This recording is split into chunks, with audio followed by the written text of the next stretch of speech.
15年前，北阙西楚接连遭北黎所灭，疆土纳入北黎之治。北阙有部分移民北上，于冰原之外重建势力，意图复国；而西楚故民则彻底融入北黎。昔日的西楚大族燕家，更是经过多年经营，成为了北黎西南道最强大的两派势力之一，和出自北黎的世家顾氏分庭抗礼。直至太和15年，顾家家主顾洛离暴毙巴别城，西南道魁首之争终于拉开序幕。燕家家主燕别天趁顾家无主，强行欲与顾家二公子顾剑门联姻。风雨欲来，各方势力蠢蠢欲动。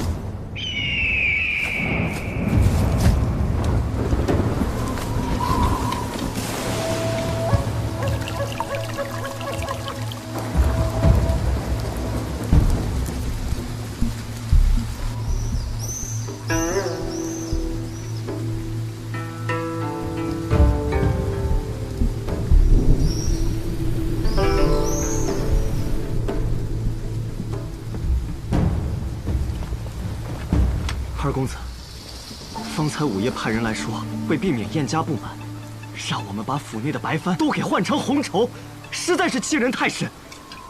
难道我们真要这般，任由他们宰割吗？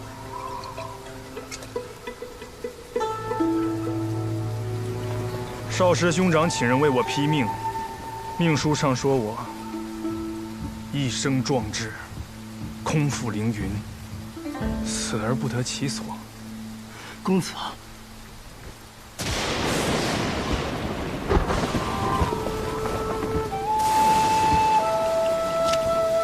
公子，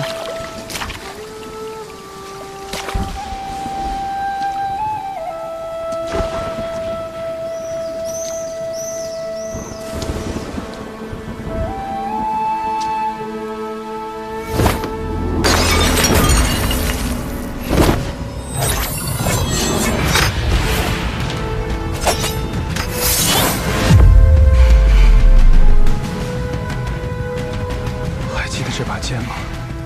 这是我去天启那年，兄长赠予我的。他让我拿着这把剑，闯过学堂大考，不负凌云。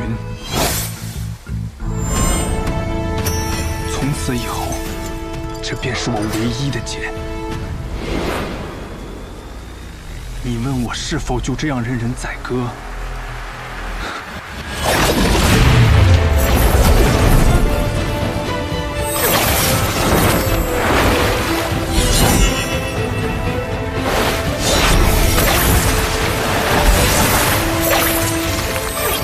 剑门16路天启，纵马扬鞭，踏遍19画洞，翻斩秋入白衣最飞天。我此生最不怕的就是拔剑，最不信的就是命。燕家在此时联姻，意图吞并我顾家，简直可笑。既然他们觉得白帆不齐，想要红绸，那就让鲜血染尽这些白帆吧。我可是狂徒啊！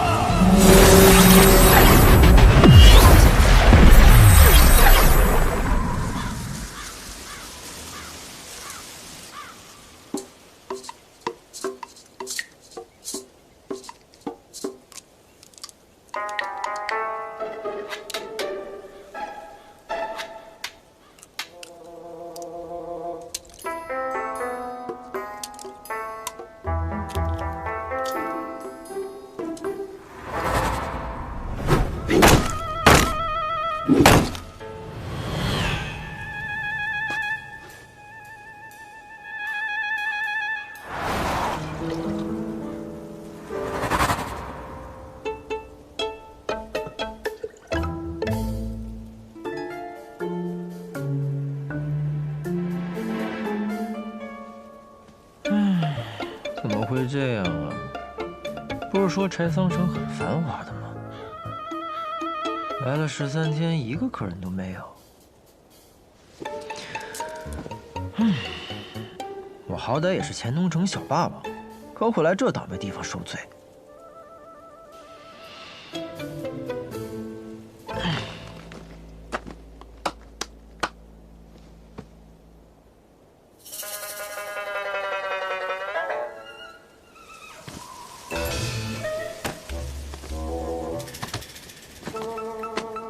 大哥，进来喝一杯。不收你钱，就当交个朋友。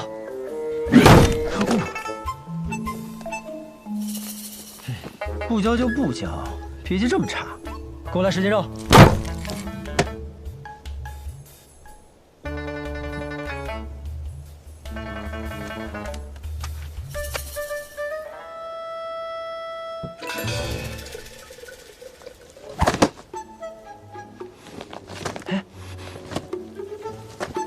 起开！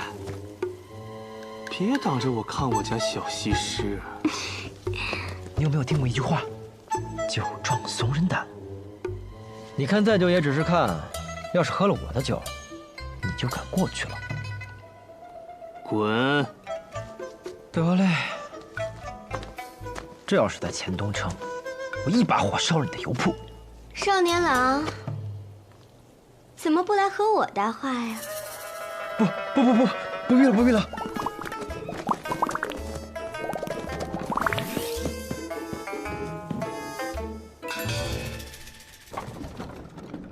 哎，起床了，宋长风。宋长风，嘿，你个懒骨头，哪有店小二起的比掌柜的还晚的呀？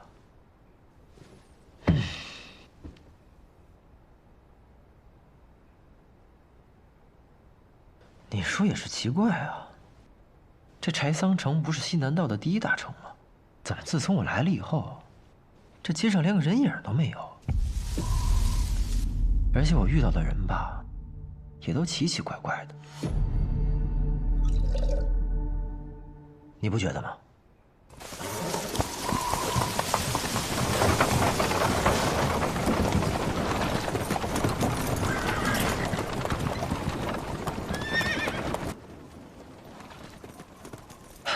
来客人了。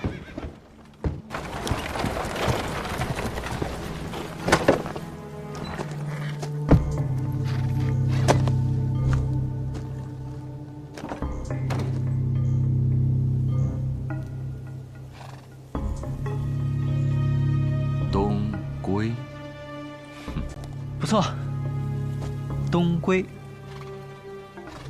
看你们像是从很远的地方过来，东归这名字好啊，很配你们。进来喝一杯。小二，什么小二啊？我可是老板。老板。小老板看着年纪不大，生意倒是做得挺大呀。生意大不大不重要，重要的是酒好不好。小老板很是自信呢。那是自然，酒好不好骗不了人，一喝便知。不过若是你们觉得不好喝，那就回家换个舌头吧。大胆！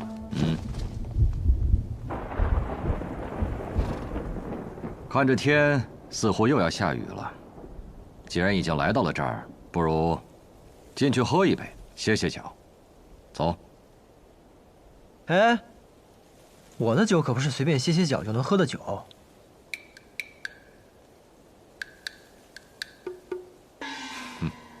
愿意细品。来，客官便请。我这儿也没什么客人，今儿你们是第一个，请吧。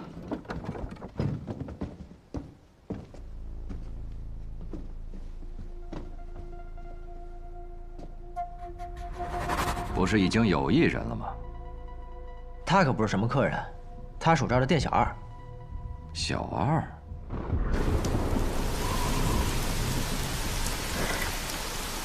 桑洛、新风、朱鱼、松劳、长安、屠苏、元正、桂花、杜康、须臾、声闻、般若，一共12盏，一盏20两。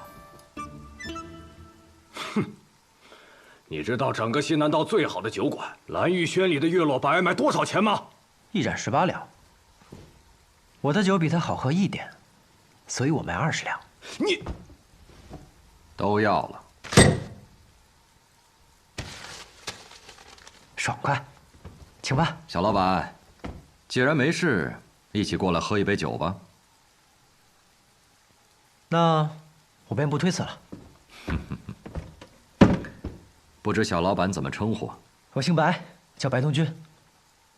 东君柯佩生烂山，青玉过时拂柳端。好名字。也有人这样叫过我的名字。来，喝酒。长安久未绵长，醉以雨天来饮。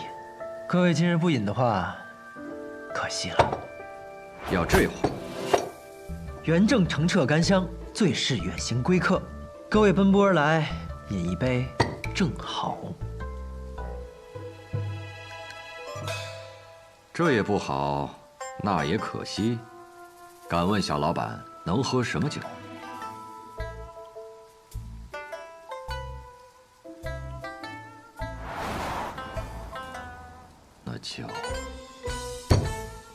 那就须臾吧。须臾一念，有的时候，命运的改变，往往就在须臾之间。小老板，这杯我便先饮了。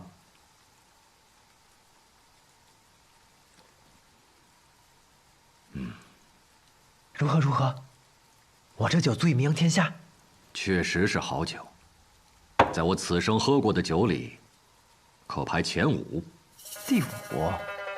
那你告诉我，第1是什么呀？天启城，碉楼小筑，秋露白。秋露白。自以为好酒只能品1味，而碉楼小筑的秋露白，却能品出3味。那我若酿出一壶酒，胜过秋露白，足以名扬天下。小老板若有机会去天启，可以一试。怕是没这个机会喽。我家人是不会让我回天启的。哦，回？真是好酒啊！我可真是个酿酒的天才啊！诸位，不饮一杯吗？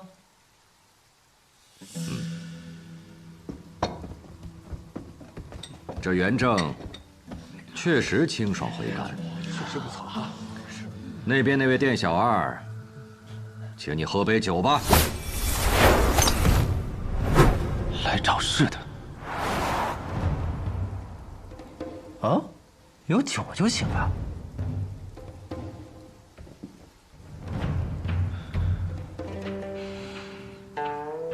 是元正，好酒。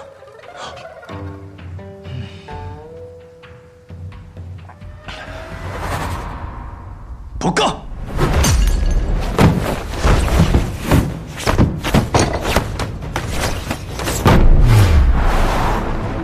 嘿，你个赔钱货，别打了我的酒！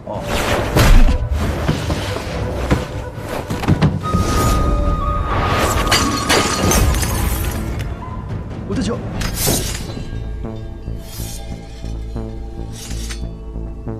果然又是来闹事的。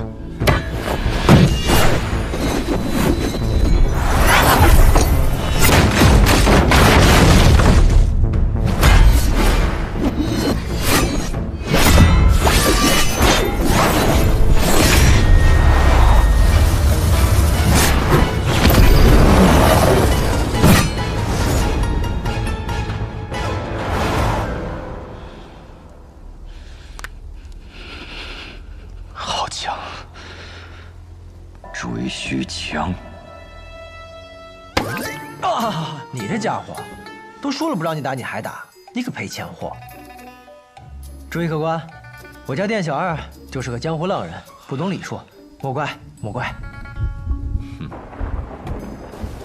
看来这个雨一时半刻是停不了，但有些事却耽误不得。小老板，今天这酒便饮到这儿了，告辞。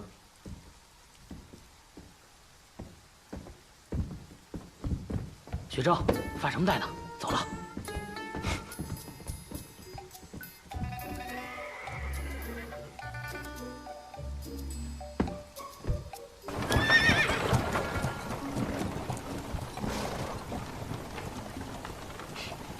这里面啊，还有一个人，我闻出来了，闻，女人香，女人。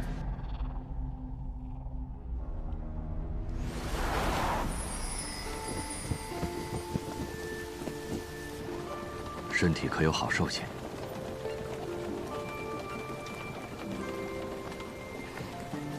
兄长，不碍事的。那酒肆到底什么底下？里面有个小老板，年纪不大，应当不会武功。他旁边的小二倒是会些功夫，但也不算太强。不过，这些现在都不重要了。为避免节外生枝，我会派魁正和学正将他们抹除。没想到啊，掌柜的，年纪轻轻，这么好色。我清清白白的，你可别乱说，坏我名声。不过是那熏香，我娘借用我。我早在1个月前就已派人控制了整个龙首街，唯有这间屋子，我摸不着底细。原以为只是一间实实在在的无主之宅，没想到临到关头，人出现了，还开了一间酒肆。尝尝，是好酒。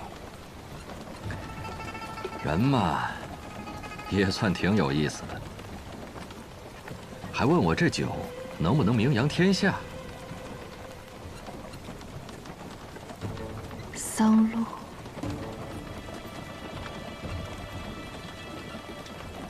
柴桑远路，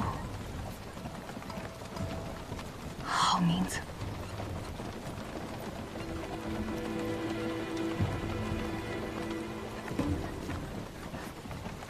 也确实是好酒。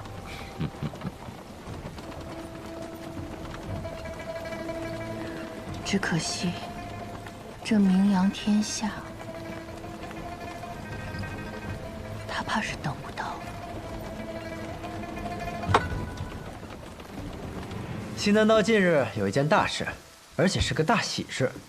按照我的计划，以我这一手酿酒术，可以先成为柴桑城的第1酿酒师，顺理成章的受邀为西南道第1大喜事备酒。到时候前来观礼的各路英豪都可以喝到我酿的酒。如此一来，等等，什么大喜事啊？你不知道？当然是西南道侄女儿的顾家和老儿燕家联姻的大喜事啊！白同学，别为大为小的，叫掌柜的。其实从一开始，我就觉得这条街道有些古怪。我只不过是贪图你的美酒，便留了下来。可现在有些后悔了，我应该早早就走才是。你什么意思呀？我们意外卷入了顾燕两家的斗争之中。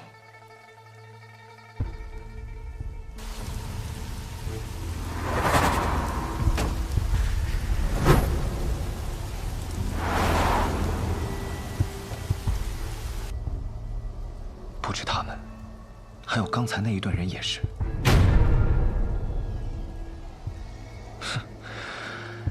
唉，我浪迹江湖这么多年，这点嗅觉还是有的。那你秀一秀，他们为的是什么呀？方才你不是说顾家和燕家要联姻吗？可这顾家大公子前些日子忽然暴毙，如果这门喜事是真的，那这喜事太蹊跷了。这人都死了，还结什么亲啊？顾家还有一位公子，你有没有听说过这样一首诗？风华难测清歌雅，琢墨多言凌云狂。柳月绝代莫尘愁，倾向有才，留无名。这也太不押韵了吧！哎呀，这是白小堂发布的公子榜，只不在押韵，而在贴切。讲的呢，是我北离的8位绝世英才：城府极深的风华公子，风雅精致的清歌公子，一口三舌的卓墨公子，狂傲自私的凌云公子，容貌绝代的柳月公子，面如黑炭的墨尘公子，才华绝世的清相公子，以及空缺暂留的无名公子。那这和柴桑城还有顾家又有什么关系啊？这凌云公子啊，姓顾，所以说顾家的这场联姻，新郎官就是凌云公子顾剑门。凌云公子，这听着便是奇妙啊！走，走哪儿啊？去顾府，要顾剑门来喝酒啊！凌云之气一飞冲天，听着便会是个了不得的大人物。等他喝了我的酒，去外面吹一吹，我名扬天下，指日可待。好，靠边走。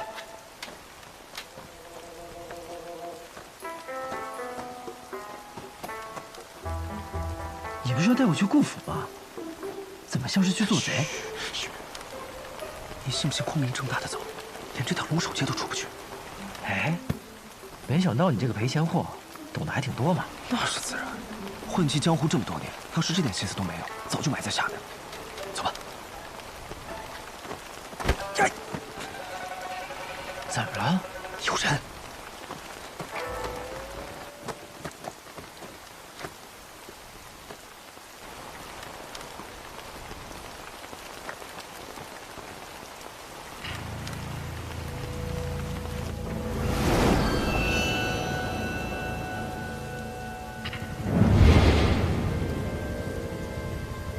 司空长风，快看，这天怎么突然黑了？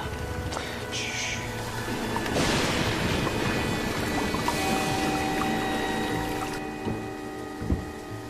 公子，这天色……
站住！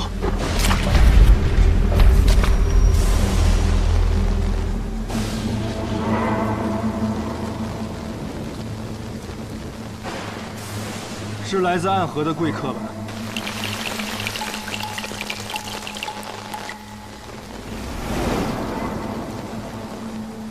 苏黎，不可造次。贵客临门，要一起喝一杯吗？多谢公子，但还是不必了。贵客是信不过我顾剑门吗？如果北离还有一个值得我们暗河相信的人的话，那便一定是公子了。谁人不知，这暗河是江湖上人人闻风丧胆的存在。只要有暗河出现的地方，必定会充满杀戮与死亡。像你们这样的刺客恶鬼，也需要朋友吗？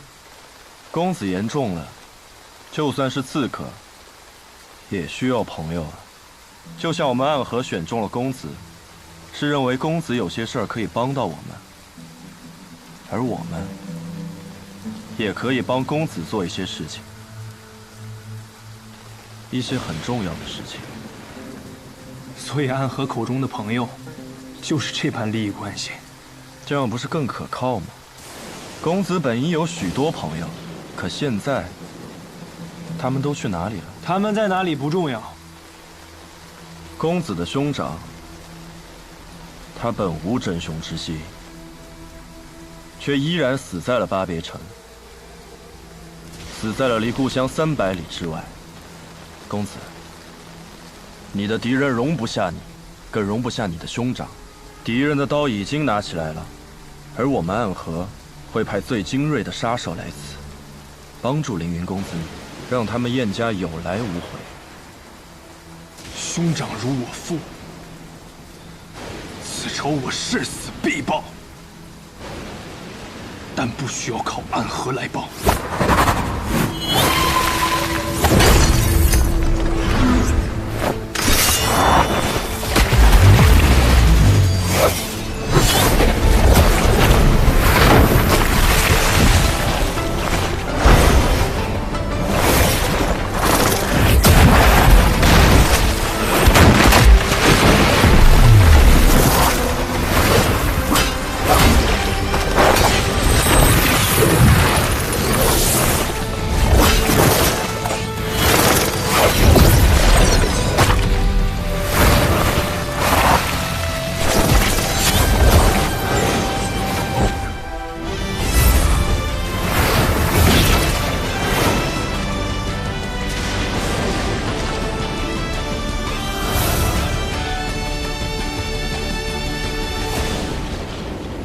名剑月雪，据说这把剑奇刃之锋，可斩断空中雪线。公子是要杀了我呀？暗河想在西南道立足，就不打算拿出点诚意来吗？来，让我看到你的诚意来。好。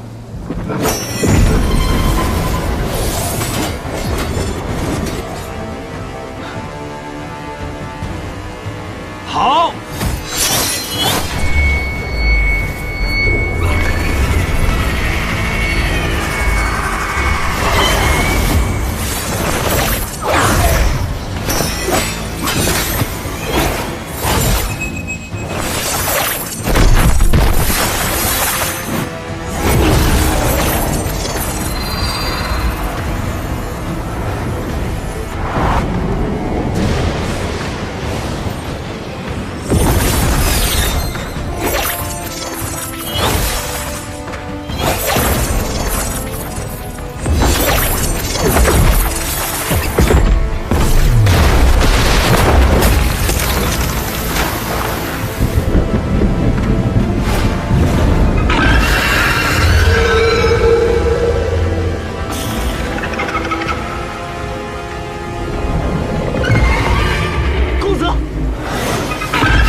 细刃纷纷，必杀之时倾泻而下，宛如暮雨。你分明是暗河中凶厉的刺客，可你的剑里却有着剑客才有的剑意。公子从一开始便没打算跟我们合作，为什么又逼我用出最后的杀招？如果我说是因为我兄长死了，可我却还被困在此处无法离开，所以很想找人结结实实的打一架。那你的剑是不是就要刺下来了？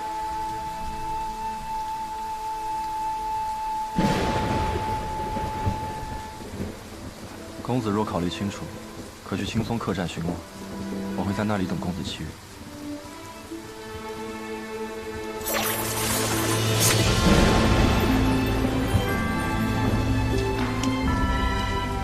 你叫什么名字？我本不应该有名字，但我愿告诉公子我的名字。我叫苏沐雨。公子再见。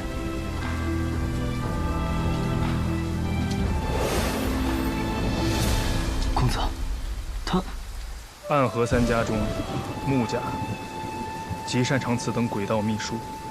苏沐雨来到这柴桑城，必然不会是一个人。这墙外，必定还会有穆家的人为他护阵。就连这突如其来的黑天，亦是他们的手笔。至于这些秘术，你想不通的，便不用去想了。那他刚才说的是？暗河不请自来，背后图谋令人胆寒。我们的敌人，只是人世中的凶徒，可来做交易的，却是地狱里的恶鬼啊！那鬼应该走远了吧？奇哉奇哉，这天怎么又亮了？我有种不好的预感，咱们先离开这儿吧。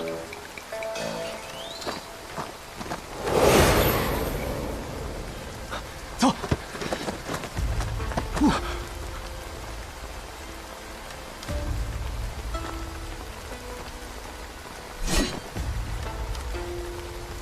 你们两个看到了什么？十三鬼，他们可在这里等了许久了呢。我们什么都没看到啊。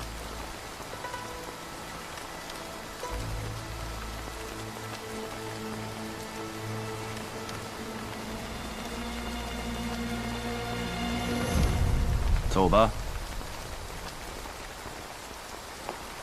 离开这里，最好离开这座城。十三鬼，还不快走！多谢。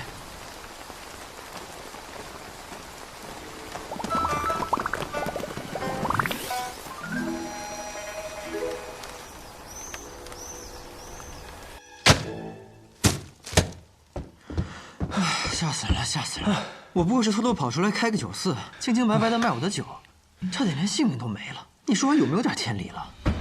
掌柜的，不是吧？那是东家起火，西家冒烟啊！啥？一波未平，一波又起啊！沈老板，怎么才回来？这是去哪儿了？我还要跟你买酒呢。哎，实在不巧啊，酒都卖光了，改日吧。改日？改日可就没有机会了。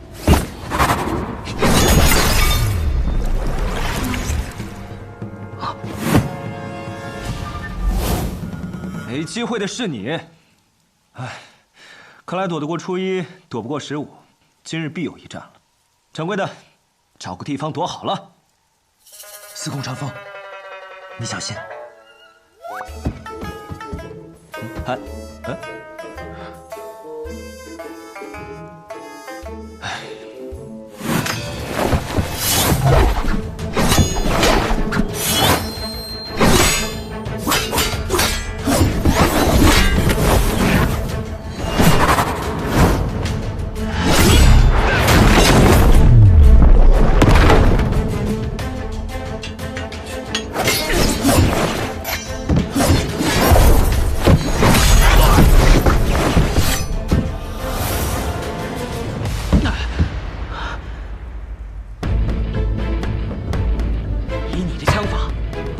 之辈，报上名来。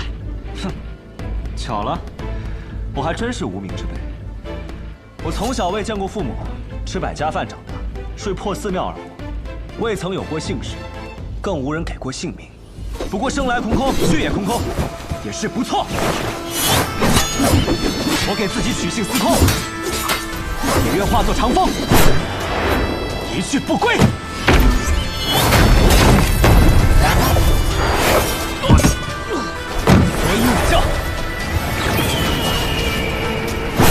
司空长风。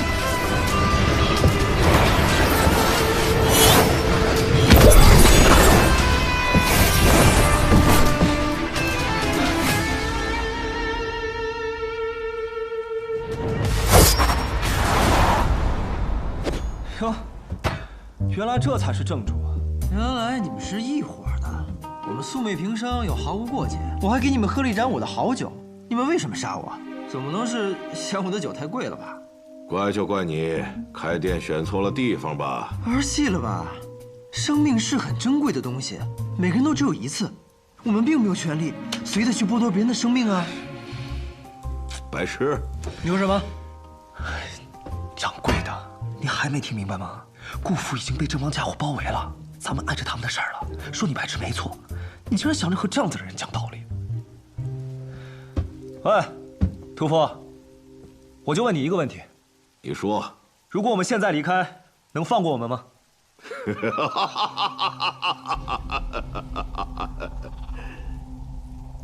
不能。那就不废话了，打吧！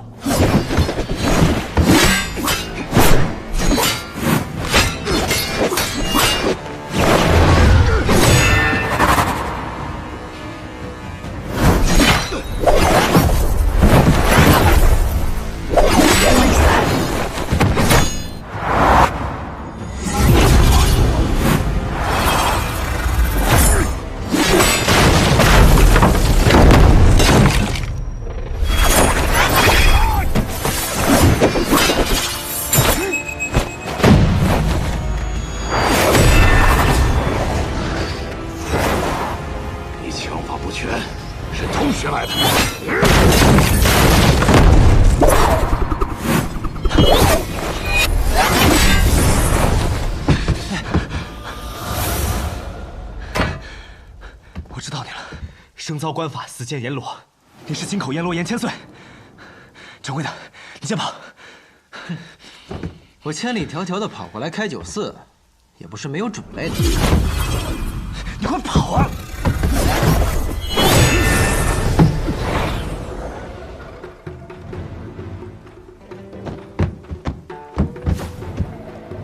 少年郎，去哪儿啊？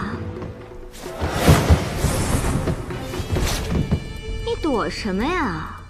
是姐姐不够美吗？当然不够。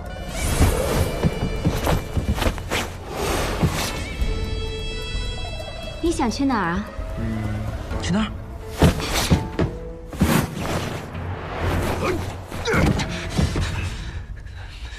你怎么还没跑？你瞧我上面。倒是小看小老板了，没想到你武功平平，轻功倒是不错。只是想从我这里过，就这几步，还不够哟。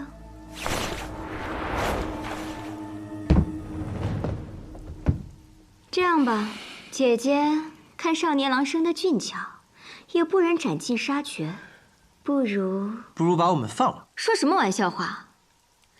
不如你们两个活一个，死一个吧。怎么样？商量一下，谁死谁活？白东君，我知道，不过是萍水相逢。你我的交情，在方才那一战中也用完了。我理解。什么？我话都没说完，你理解什么了？你理解？啊？我还有最后一枪，这一枪之下，前面这个一定会死，但我也不一定能活。你尽力自保，如果我能活下来，我就带你冲出去。你有几成把握？1成。1成的把握，你还有脸说得这么信誓旦旦？不过是将死之人，拼一拼罢了。司空长风，如过了今天，我俩还有命活，我再告诉你。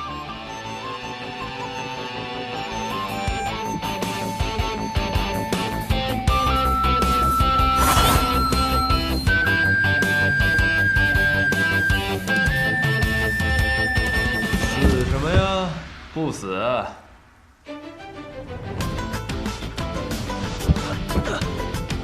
学正，真是个难听的名字呀。重新认识一下吧，我姓雷。雷？哪个雷？雷家堡的雷？哎，也可以这么说。虽然雷家堡并不喜欢我这个不听话的子孙吧，但我还是认这个家的。你是琢磨多言雷梦莎？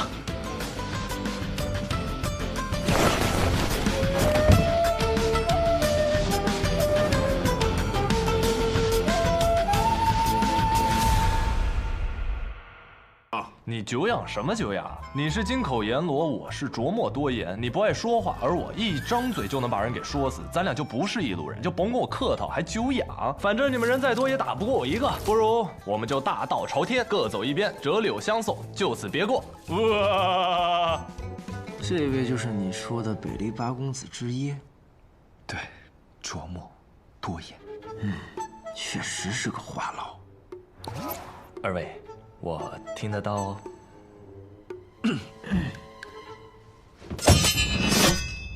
有幸。哎，你又来了不是？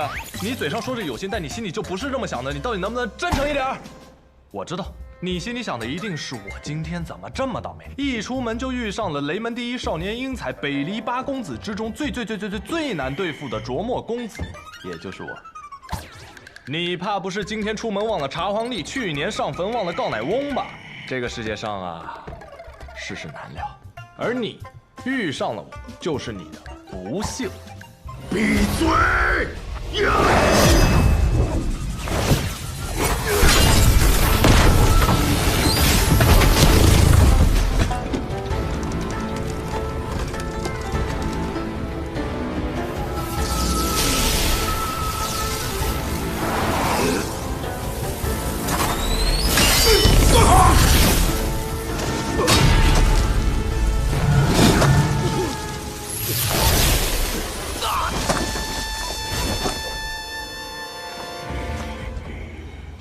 雷门精神指果然厉害。精神指，一指三唱。刚才这一唱叫不离，第二唱叫不归。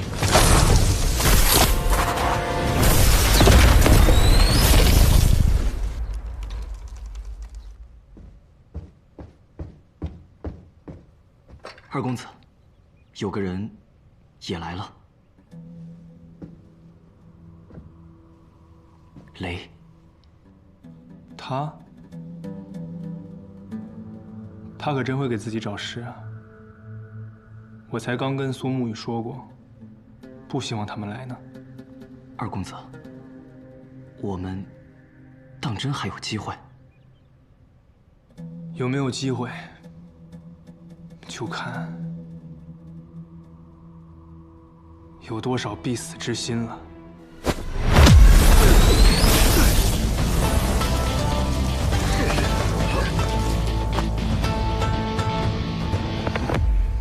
我还有第三场，唱精神。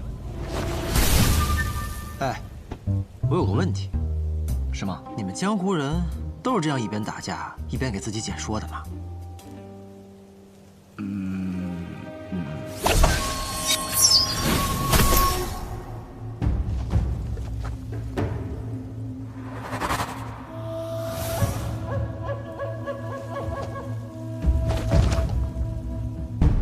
雷梦莎，你确实很厉害，只不过你一个人，抵得过我们联手吗？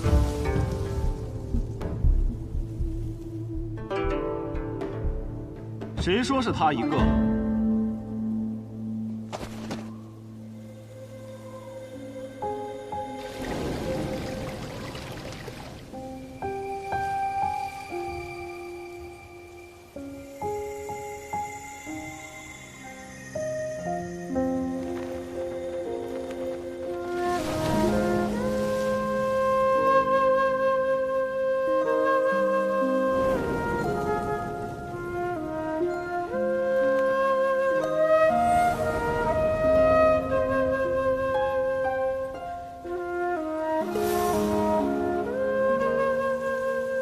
我是清歌公子洛轩。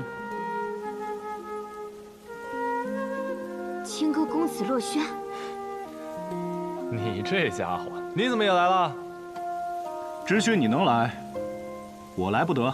清歌公子，八公。公子中的雅公子，据说每次出现在人前，不是有雅乐相伴，就是有花瓣落雨。我一直认为那是夸张的说辞，没想到今日一看，这世上还竟然真的有这么做作的人啊！哼！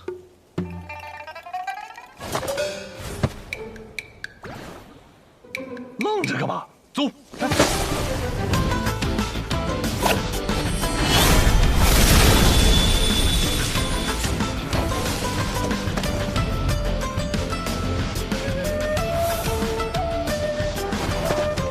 想追，先过我这一关。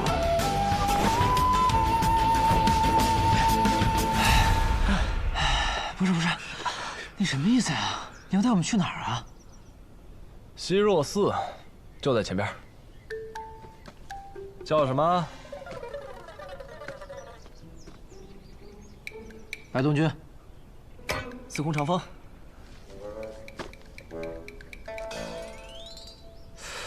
怎么，现在探子取名字都这般讲究了吗？说吧，有什么消息没有？什么消息啊？你们不是老七派来柴桑城里的探子吗？当然是你们这段期间得到的消息啊。柳月和小黑另有任务，你先潜入柴桑城，等到了那里，自有我安排之人与你相见。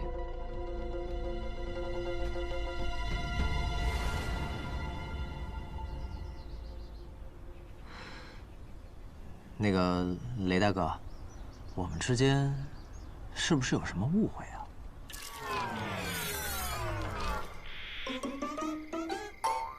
所以说，你还真就是脑子犯浑，想要闯出点名堂来。于是你从家里偷了一张地契，千里迢迢的跑到这儿来开酒肆卖酒的。哎，准确的说，我是酿酒师。而你，该不会就刚好真是无父无母，江湖浪人一个，恰好来到了柴桑城，而他能给你免费的酒喝，你就打打杂、吹吹水，白吃白喝的住下来了。你这样说，倒也没错，不过措辞能不能稍微委婉一点啊？苍天呐，我是不是脑子抽了？我还以为你们二位是老七派过来的知音，结果你们不过是个过路的。所以我为什么要浪费我的时间，浪费我好不容易伪装来的身份，跑去救你们？我要疯！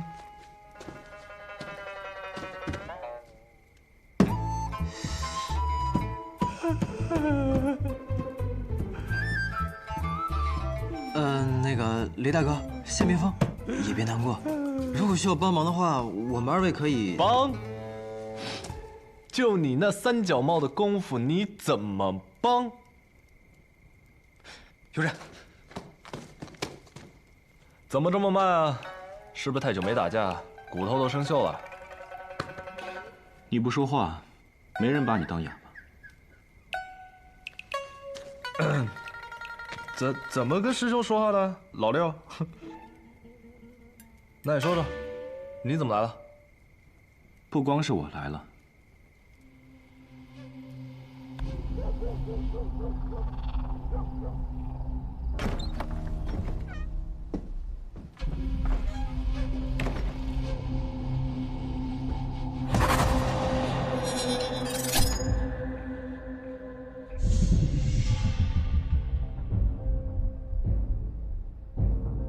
昌河，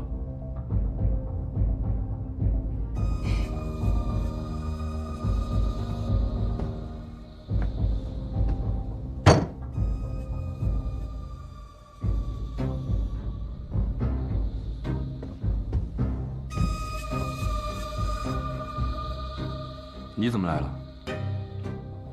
路过了，所以来看。昌河。你这个人最大的毛病就是没意思。我见你干嘛呀？我过来看戏的。看戏？没错。我有预感，这次这柴桑城里一定会有场好戏发生，说不定我还有机会见识到那群传说中的天之骄子们。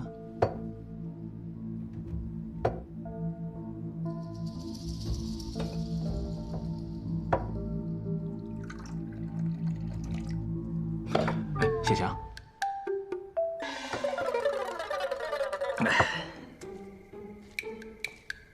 所以到底是怎么回事？顾剑门怎么了？他不是马上就要成新郎官了吗？为什么你们一个个死去活来的？整个西南道一共有2大世家：柴桑城京前方的顾家和开阳城沐浴行的晏家。半个月前，顾大公子顾洛离于柴桑城300里开外的巴别城暴毙而亡。自此，整个顾家能够当家做主的只有2个人：顾洛离的最小的叔父顾五爷，另一个则是顾洛离的亲弟弟，也就是我们的老三顾剑门。但司空长风都跟我说过了。他皇娘爷爷哪里变出的这些东西？别问，问了就是做作。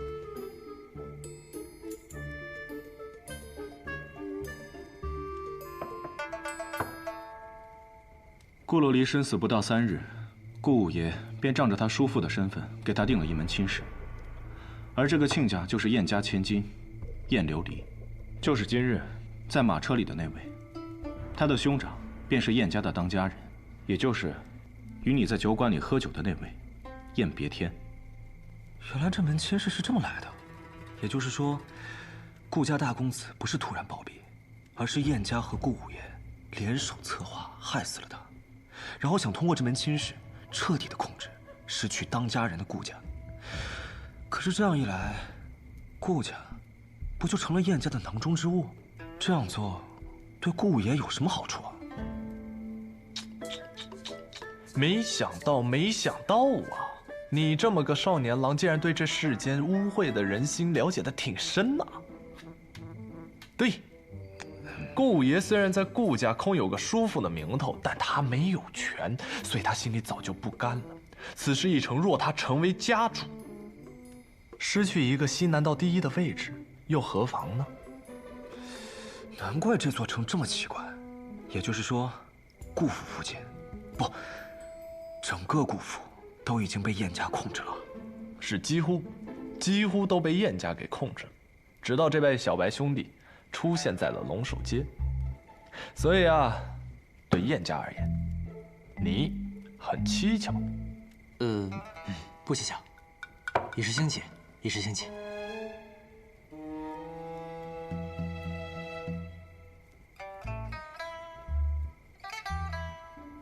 我还有个事儿。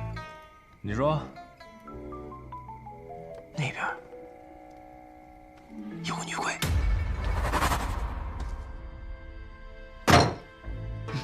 人被救走了？是，属下无能。不怪你无能，北离8公子一次来了2，你们自然不是对手。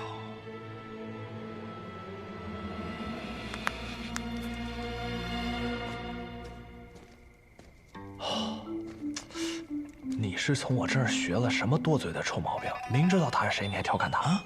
谁啊？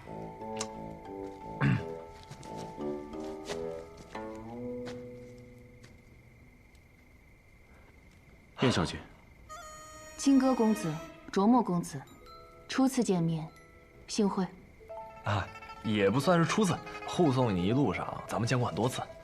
你就是白日里在马车里的那个姑娘？你就是酒肆的小老板？还没死呢。我大人有大量，不跟你计较啊。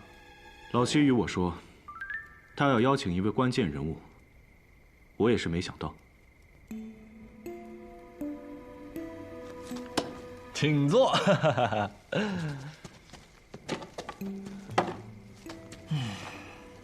不知晏姑娘是何意啊？为何白天还放任手下大杀一场，晚上却亲自跑过来和我们密会？好问题。因为我爱他。你爱谁？我的天哪，多新鲜呐！你竟然真的爱顾剑门，所以你们晏家把顾洛离给杀了，就是为了让你顺理成章的嫁给顾剑门，是你疯了，还是整个燕家都疯了？我看是你疯了，你能不能闭嘴？你爱的，应该是前几日暴毙的顾家大公子顾洛离吧？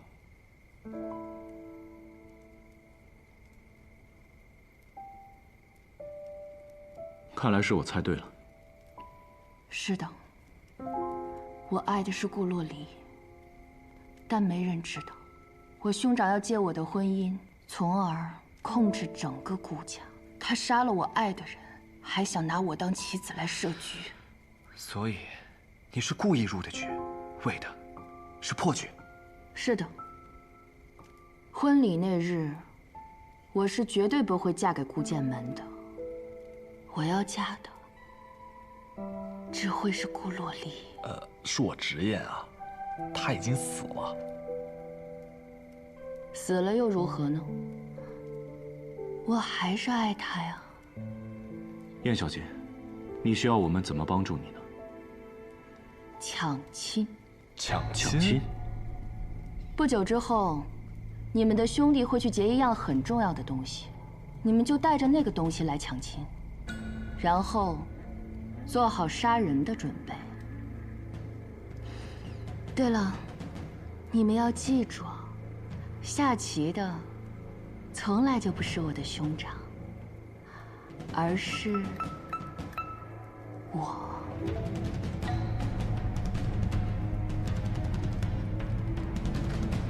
恕我直言，有点变态。一个心里全是怨恨的女人能有多正常？对了，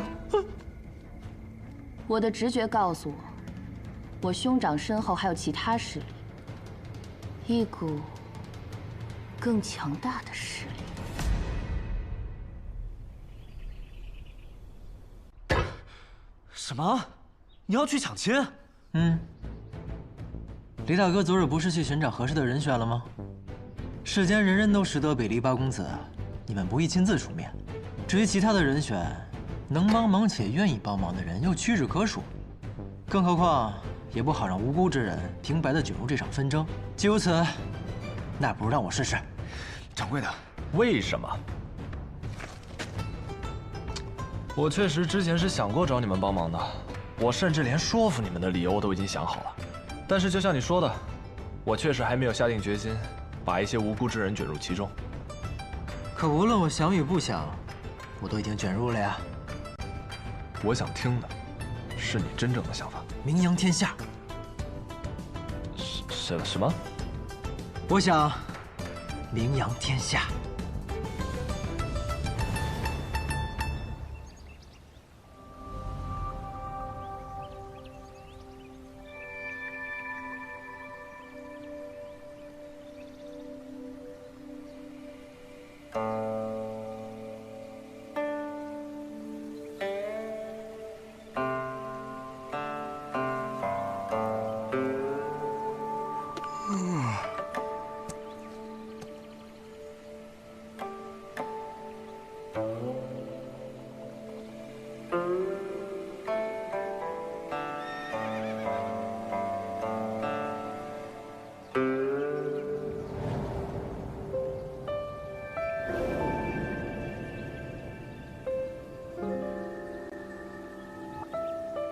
顾先生，有客至，可愿相迎？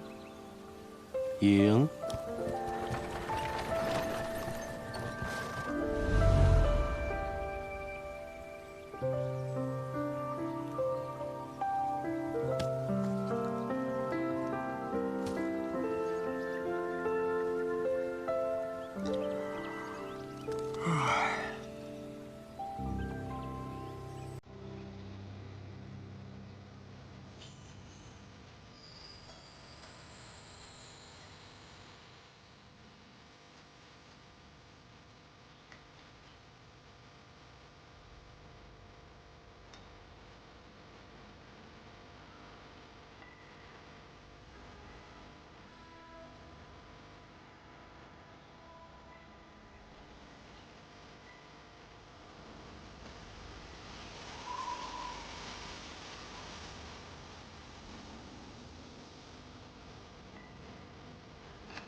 情友之间，当以情因治好。先生以为如何？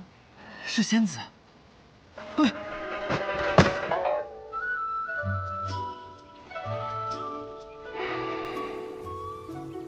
我以为只是一个贵客，没想到是来自天外天的贵客。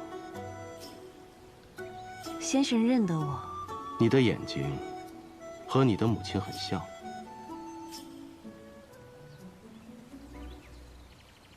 原来是家母故人，那还请先生助我们北阙一臂之力。我知道姑娘此行的目的，可我已不问世事，你还是请回吧。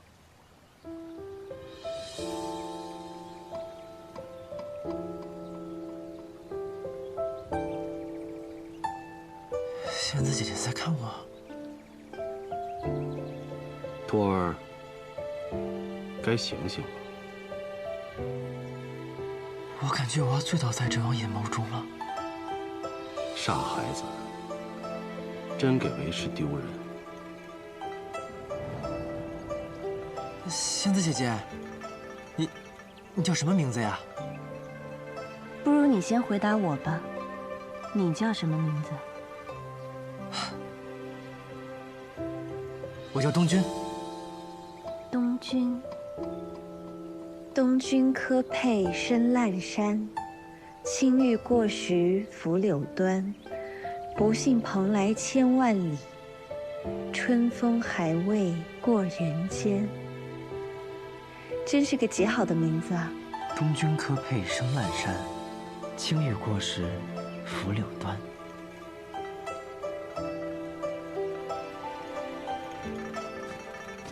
仙子姐姐，你要走了吗？你还没告诉我你的名字，以后我要怎么去找你啊？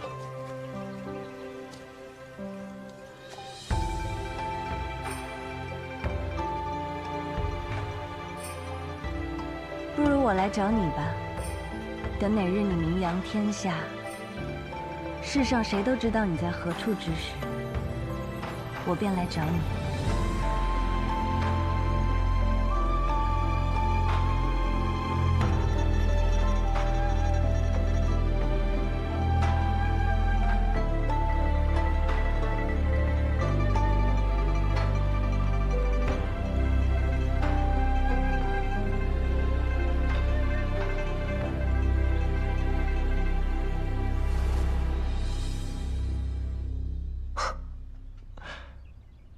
果真是个少年啊！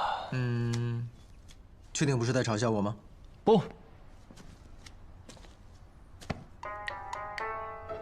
我是在夸赞你。他这是在阴阳怪气的说我，他脑子有病。讲真的，你为什么会觉得抢了这次亲就能够名扬天下呢？因为这不是门普通的亲啊，正如燕姑娘昨日所说，这门亲事乃西南道的登基大典。既然我已经得罪了燕家，靠着酿酒混入婚宴扬名的办法已然是行不通了，那干脆一不做二不休，堂堂正正的抢了他这门婚事。到时候宾客满座，看我如神兵一般从天而降，无一不为我英勇的身姿所折服。掌柜的，过了。哦，原来你小子是为了女人啊？那又怎么样？不是你就没想过吗？如果你为的这个女人知道你去抢了别人的亲，她不生气？怕什么？有你们北离八公子作证，你们不是都去吗？我这可是为了生死义气。去吧。不去吗？应该去吧。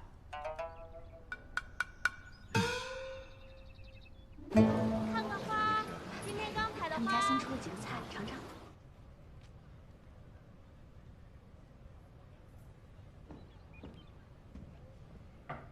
小姐，是我。静。小姐，什么消息？燕家那边同意我们的要求，为表合作诚意，会将那样东西送到我们指定的地点。有了那样东西，一旦我们将燕家扶上尊位，西南道便尽在我们掌控。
知我乃西南道燕家之人，得罪我们，可有想过下场？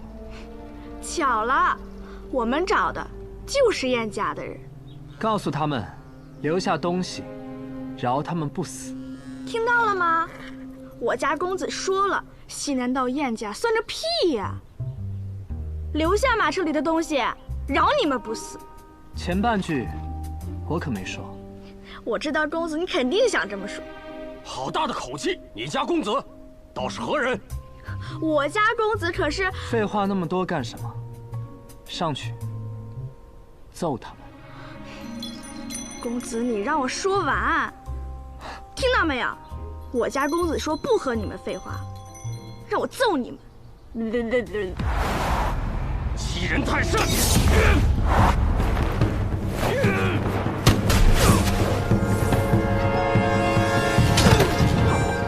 接住啊！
就来会会你八大公子。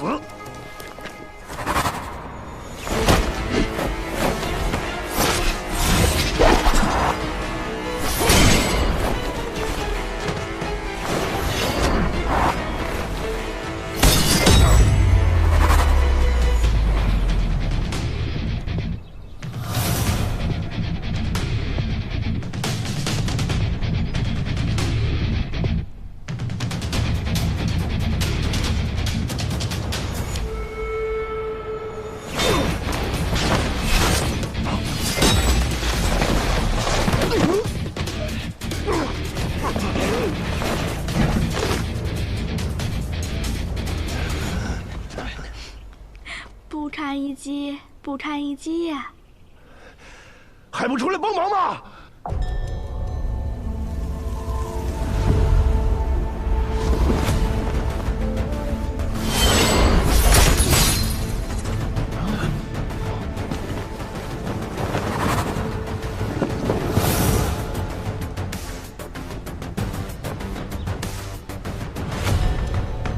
很美的一把剑，是吗？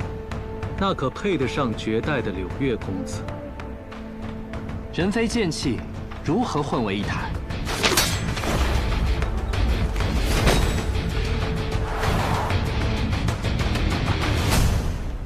敢问剑主何名？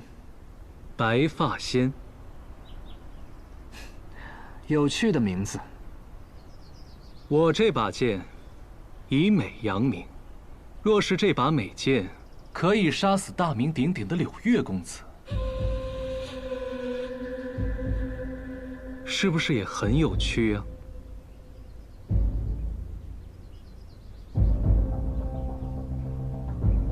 你有信心杀我？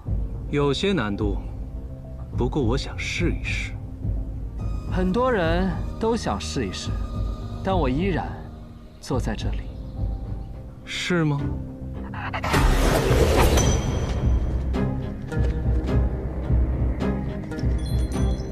公子，又来了许多人。感觉到了，轻敌了。在杀你之前，我有一个不情之请。说。我想看看你的脸。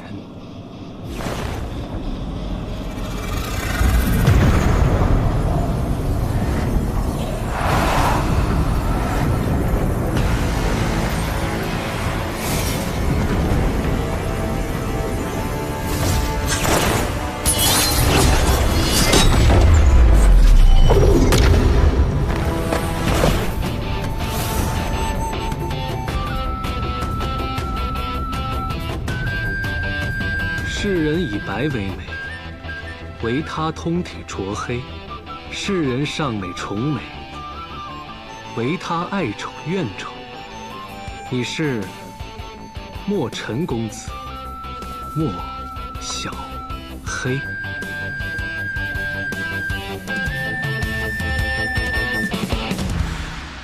哎，我问你，你说这次抢亲危险不危险？当然危险。要我说，你就不该去抢这个亲。那咱就是了，总要有一些准备，给自己留个后手。哎，我看燕姑娘也有几分姿色，真没法和那仙子姐姐相比。我可不是什么随便的人，知道什么是一往情深吗？哎，你有喜欢的人吗？我，哼，我可不喜欢情情爱爱。啊？啊什么？你没事吧？哎，你干嘛？你什么意思啊？哎，你跑什么呀？你不正常。我只是说我不喜欢那些矫情的爱来爱去，就像我师傅一样，一点也不自在。你师傅？对啊，我师傅，就是将这杆银月枪传给我的人。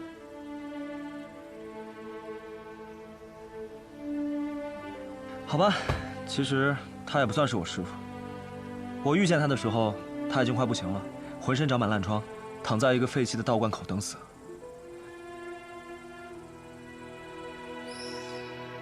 那可是追须枪林九，却落到这般境地。后来我救了他，他教了我5日枪法。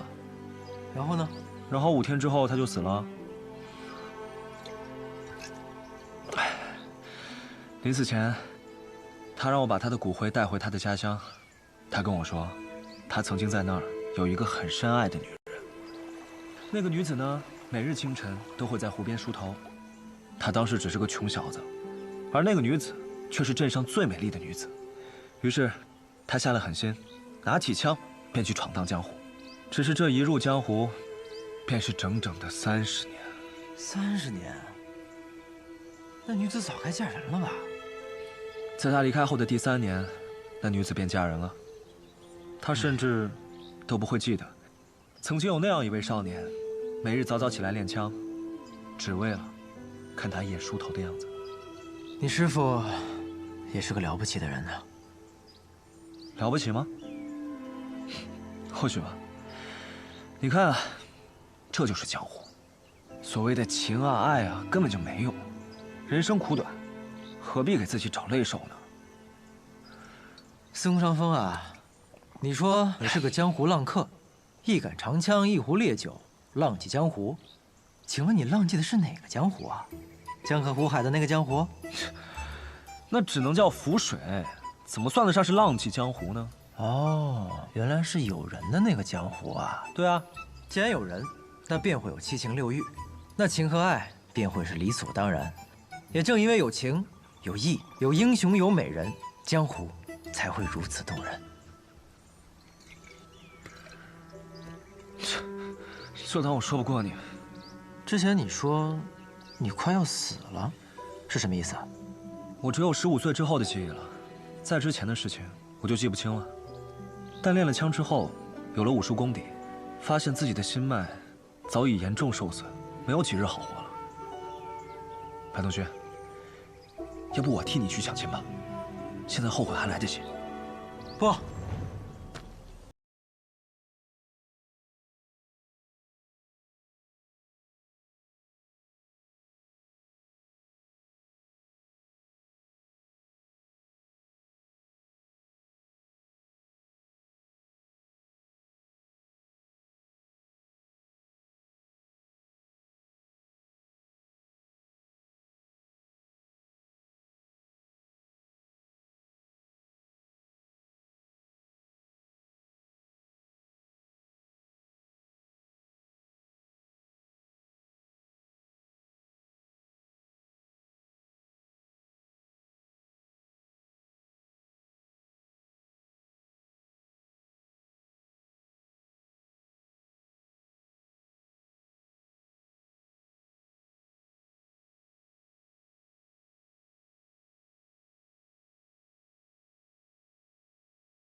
不过你今天跟我讲的故事，倒是给了我很多启发呀，让我更加坚信了我做的没错。什么意思？我得抓紧时间了呀，不然我心爱的姑娘或许也要嫁人了。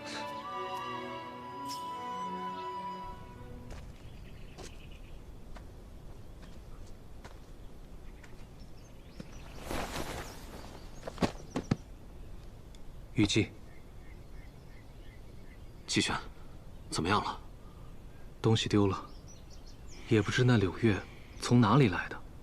他一个人来就罢了，还有，那传闻中跟他不对付的莫小黑也来了。那你……我撤得及时，没什么大碍。只是那东西……他们带着他走不远的。我们赶紧回柴桑城，提早做准备。好。也不知他要这个东西，想玩出什么花样来。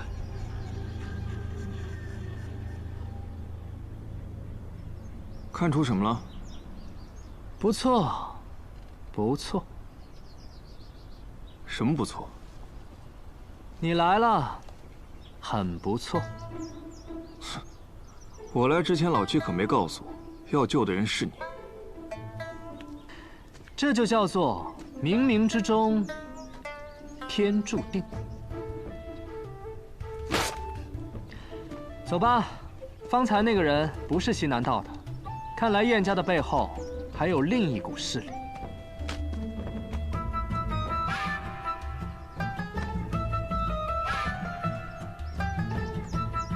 天下第一的美公子与丑公子，还真是有趣的联手。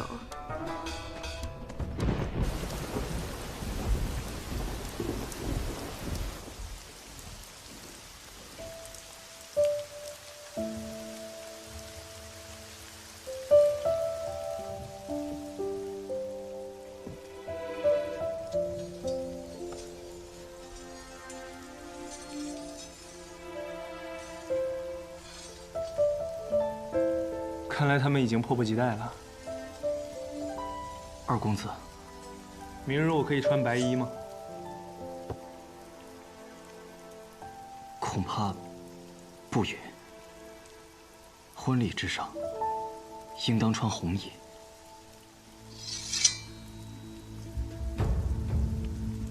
只有参加葬礼，才穿白衣的。可谁又知道？恭喜恭喜啊！是。哎，快，里边请。多谢。哎，帮助。今日后啊，顾家和燕家锵锵联手，这定会更加兴旺啊！长天吉言，快里边请。哎，好。顾爷，恭喜啊！谢谢。会西君到。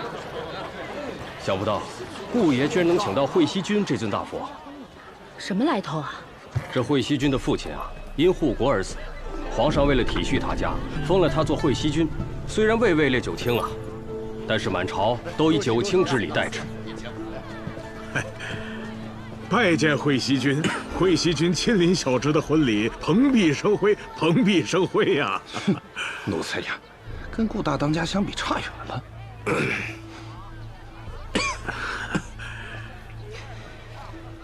顾爷，做惯了羊的可以靠着庇护活下去，可若是羊一旦有了做狼的心，那么不论是曾经一窝同眠的羊，或是作为对手的狼，都会杀了他。顾爷，好自为之。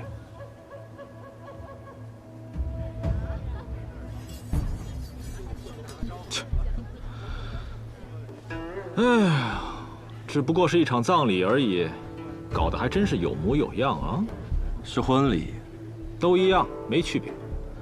你在这里苦等了7天，顾剑门他没来找你吗？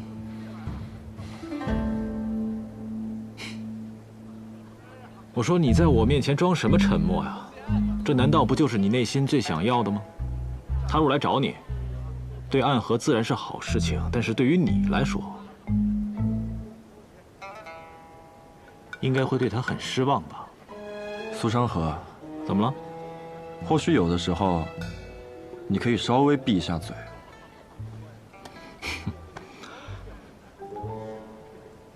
龙首街有动静了，看来好戏就要开始了。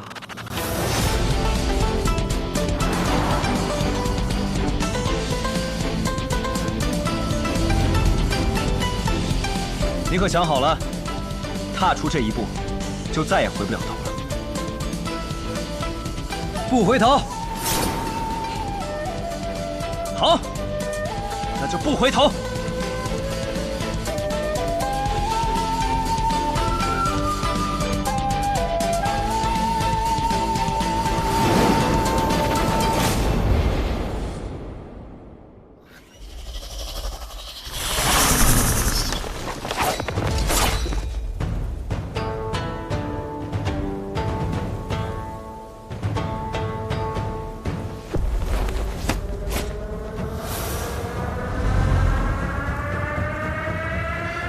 还敢回来？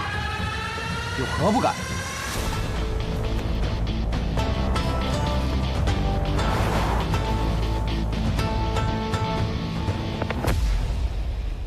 对不住了，这条街我们包了。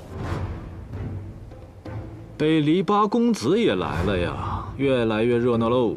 那两个少年，怎么了？你认识那两个傻小子？说不上认识。我上次去找顾剑门的时候，与他们有过一面之缘。其中一人使枪，枪法普通，但很有天赋，应该是块未着之玉。至于另一人，另一个怎么了？另一个看起来不大会武功，但我说不好。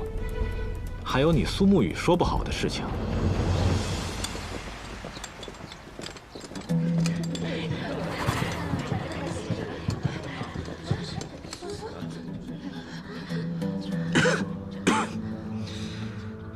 燕家这是打算办完婚礼就要接替顾家呀？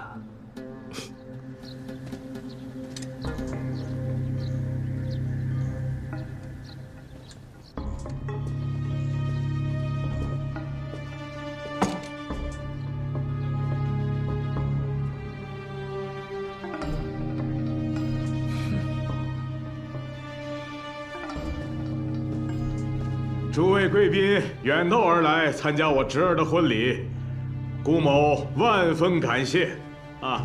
哈哈哈哈哈哈！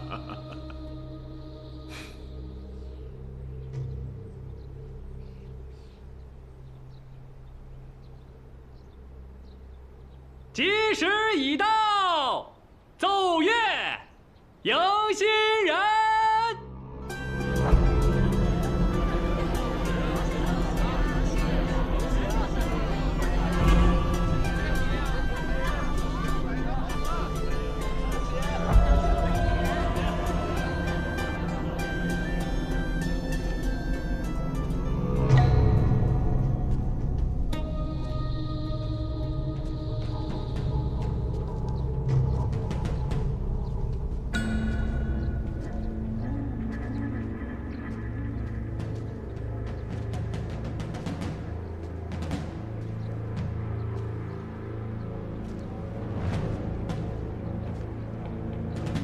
一拜天地。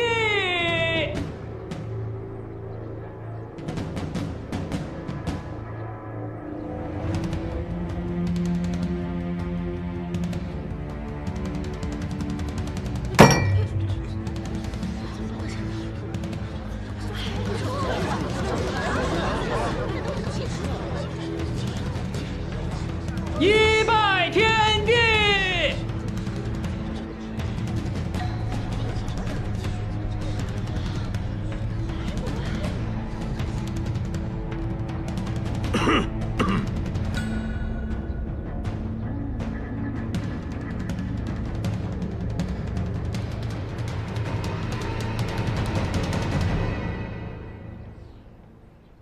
一拜。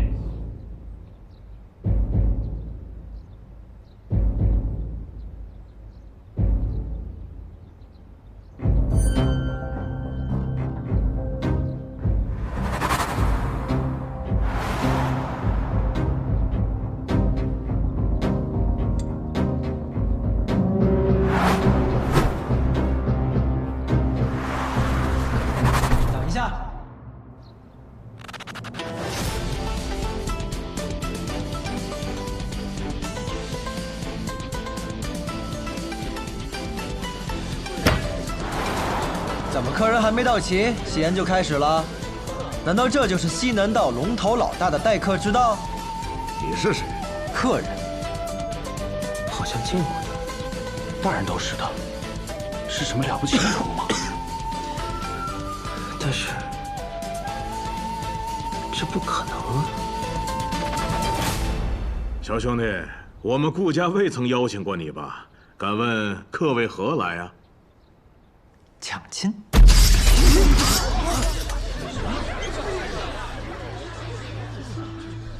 抢亲？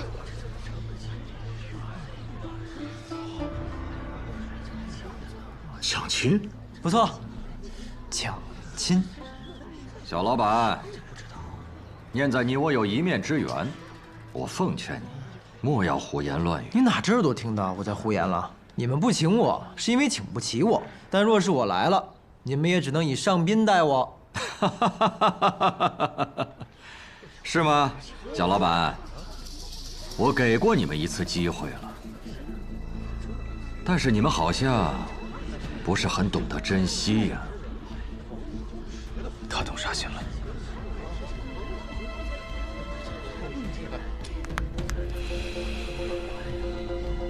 杀了。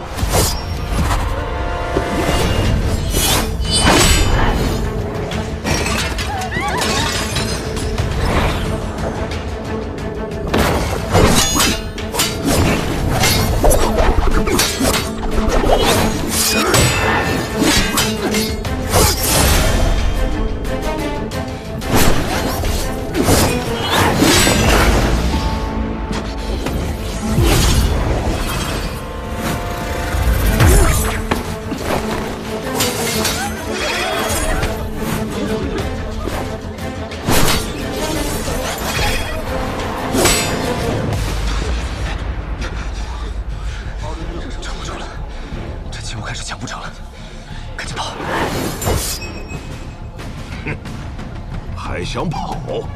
真当我燕家是好欺负的？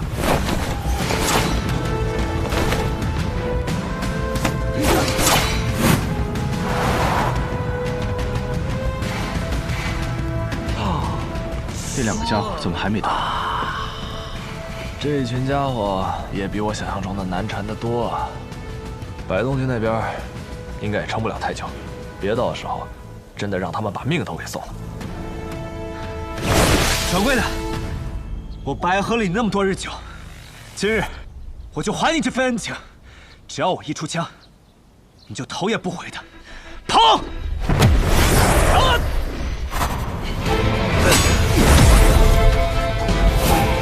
快跑啊！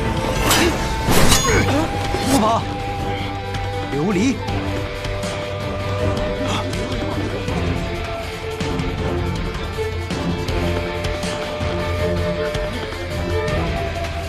行货们，看错了。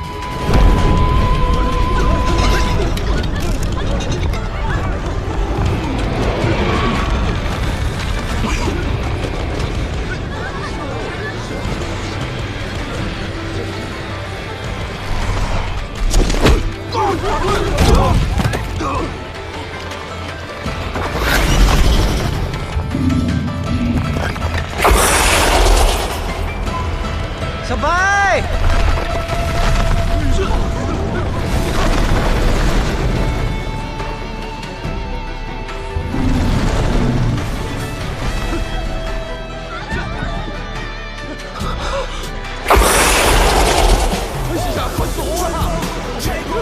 回来吧。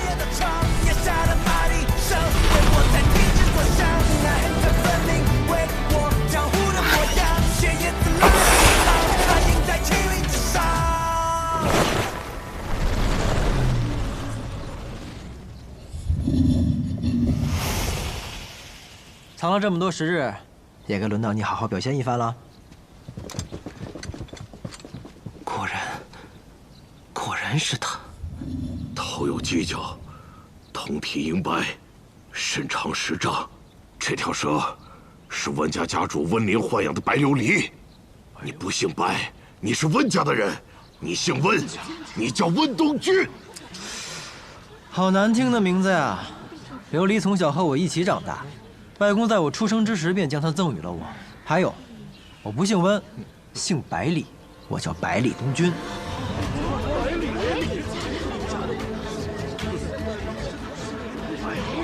这般丝毫不惧的，还能有哪个百里？当然是镇西侯百里洛尘的那个百里。爷爷是曾与陛下出生入死，杀敌10万的镇西侯百里洛尘。父亲乃一箭瞬杀千里无形的百里成风。母亲乃是独一温氏家主温林最疼爱的小女儿温洛玉。舅舅是独步天下温壶酒，这个百里呀，可当真是只此一家，别无分号啊！我有没有资格做你们的客人？我怎么跟你说的？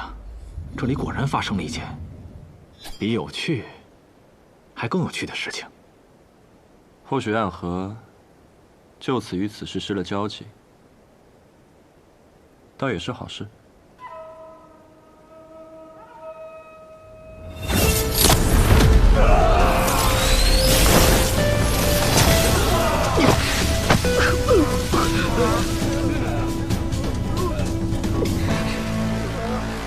哼，那不是温家那条白琉璃吗？白东君怎么在上边？白琉璃不是已经被温毒仙送给他最疼爱的外孙了吗？这么说的话，白东君并不是白东君，而是镇西侯府的小公子百里东君。洛轩，我们该怎么办？这事要是让镇西侯知道了，他不会直接派军队把我们雷家堡给踏平了吧？我完蛋了！他们来了。谁啊？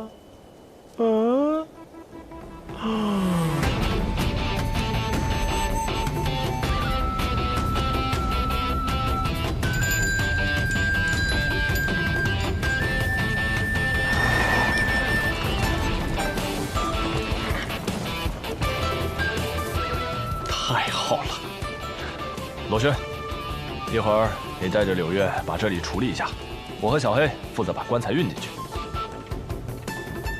为何如此安排啊？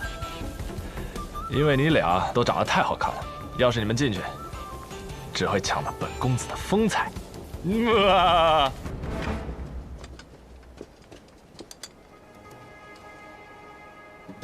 小姐，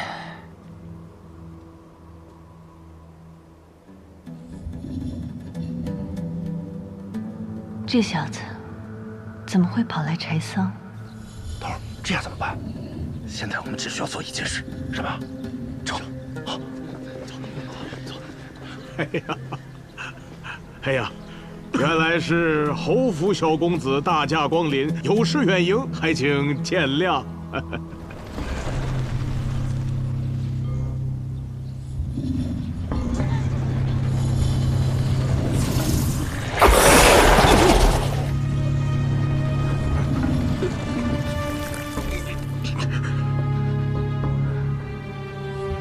来抢亲的，你要是远赢了我，这亲我还怎么抢啊？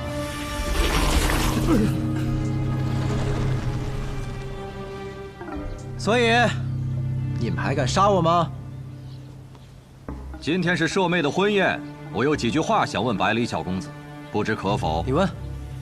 刚才小公子说要抢亲，敢问小公子和佳妹可曾相识？算不得相识，那是暗中倾慕佳妹。我另有所爱。非你妹妹能比。话说大哥，这是你宣扬你梦中情人的时候吗？说的也是。小公子出身名门，镇西侯为我北离开疆拓土，战功赫赫。侯府之人，我们自然恭敬有加。若小公子只是来喝碗喜酒，我燕别天定然奉为上宾。可小公子一来不认识佳妹，二来不喜欢佳妹，却口口声声说要抢亲，未免欺人太甚了吧？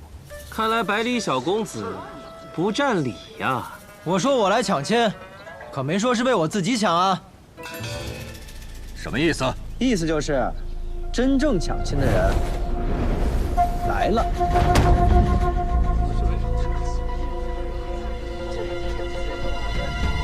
这是棺材啊！棺材啊！你也不能这么做呀！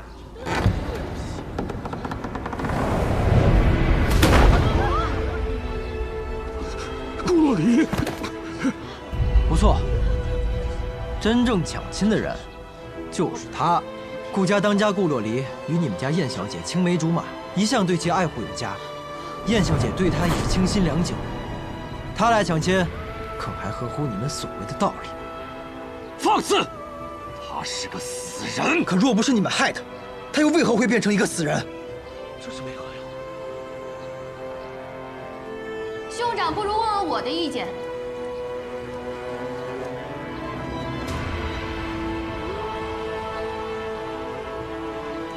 我燕琉璃愿意嫁给顾洛离。你们都听到了吧？在爱人的眼中，那个人便是那个人。无论他变成什么模样，只要是他，那便是独一无二、最珍贵的存在。百里东君，让我喝他的这杯喜酒，你要喝吗？喝，怎么不喝？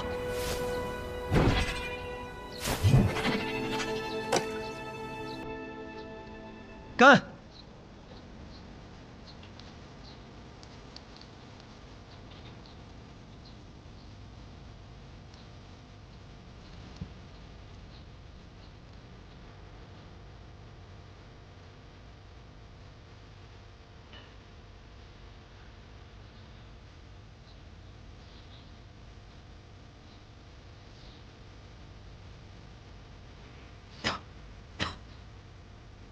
就是这酒差点意思呀！你应该提前找我预定的，我还能给你个友情价。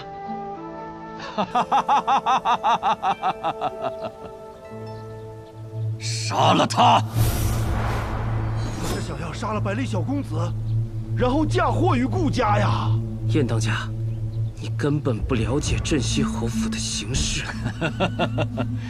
你更不了解我燕别天的形势。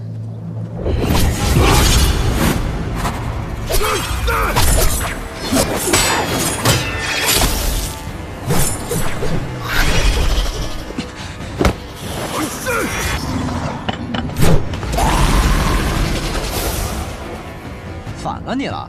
按照我朝律法，你这样是要被砍的。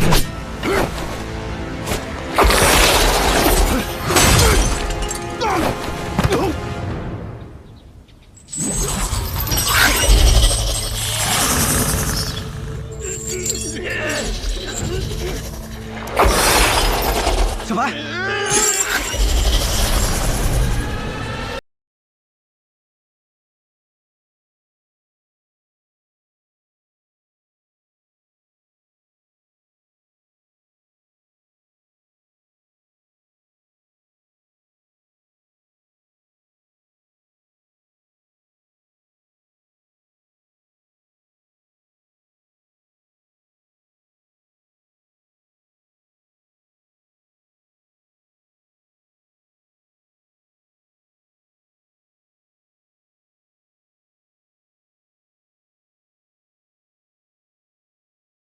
是同伙？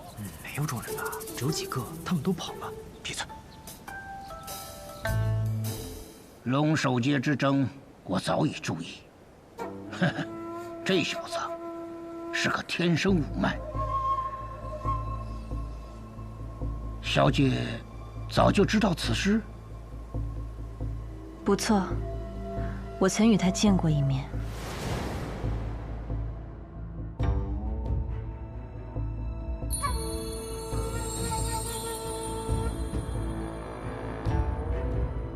天生五脉，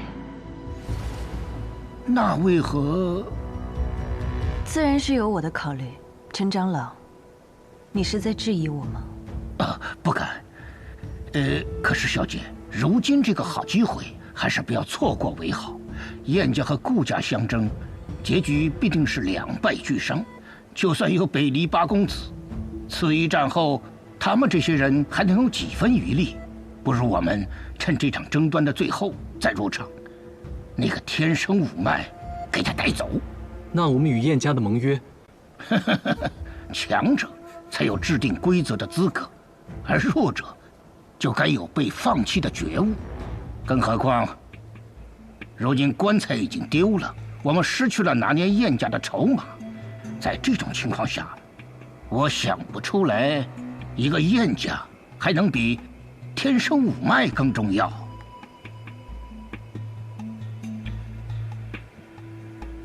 陈长老说的不错，那便如此行事吧。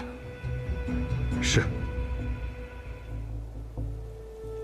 这件事怎么好像突然和我们没关系了？本来不就和我们没关系吗？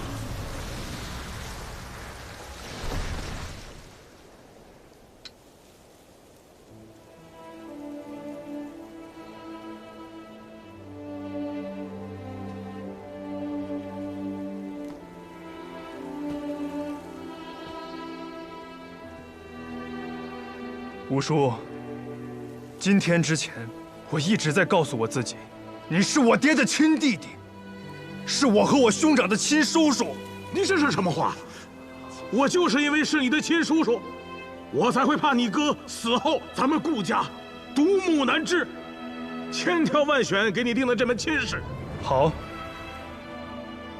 那我问你一个问题，你不是说我哥哥是病死的吗？身染恶疾，暴死他乡，害怕疾疫传播，尸体就地掩埋。那这棺材里兄长的尸体是怎么回事？这尸体上的剑痕又是怎么回事？你管这个叫病死？这死的又蹊跷。就是，李苏林。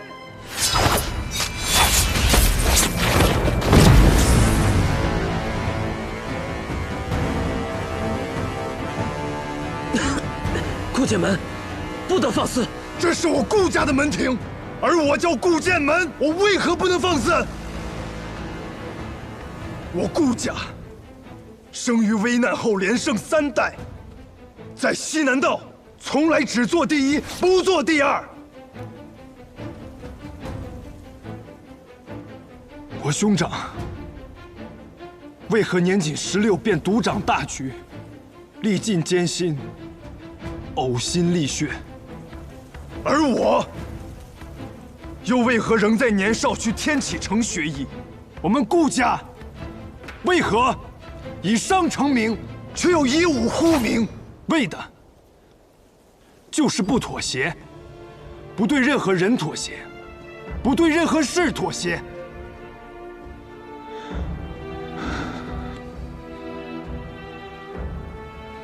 胡叔，你不配做我们顾家的人。你大胆！你以为你还是那个有哥哥庇护的二公子吗？你错了，我早就不需要哥哥的庇护了。哼！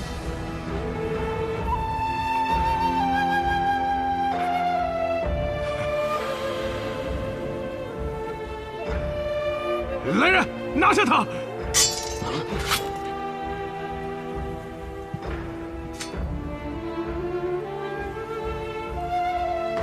干什么？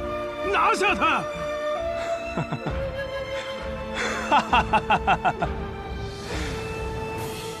你以为顾家真的听命于你吗？有些人生来就是要做家主的，因为他们身上有让人誓死追随的魄力。我哥就是这样的人，而我现在便要传承我兄长的意志。顾家二郎听着！现家主顾洛离死于非命，我顾府誓报此仇，不死不休。誓报此仇，不死不休。反了，反了！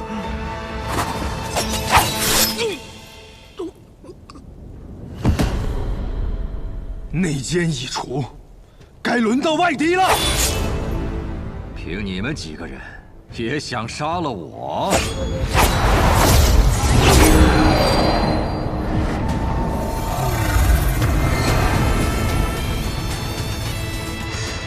哎，好像刚才我才是绝对的主角啊！怎么现在所有目光都到他身上了？你啊，靠的是自己祖辈上的名声，而他，你看，靠的是自己的家。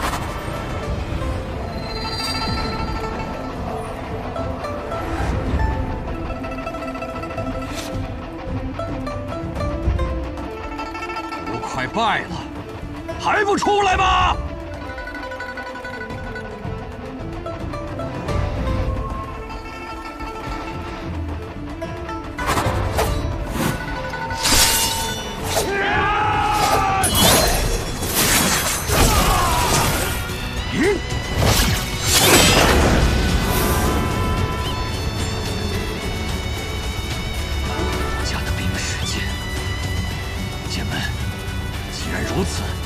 便不死不休！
哎，谢谢就不用了，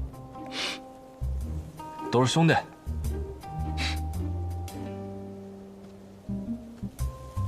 多谢百里小公子，还有这位拿枪的小兄弟。客气客气。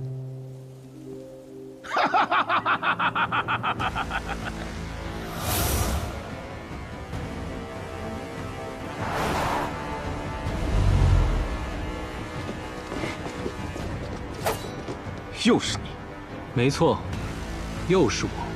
怎么又来了一拨人啊？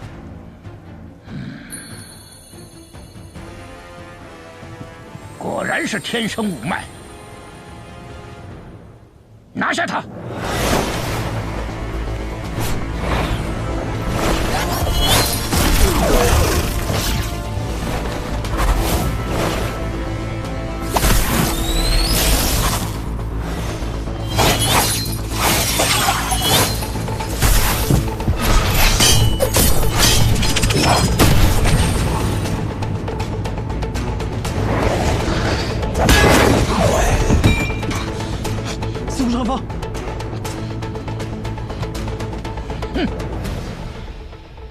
今天谁都救不了你了。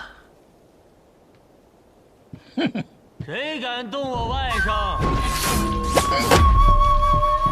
谁？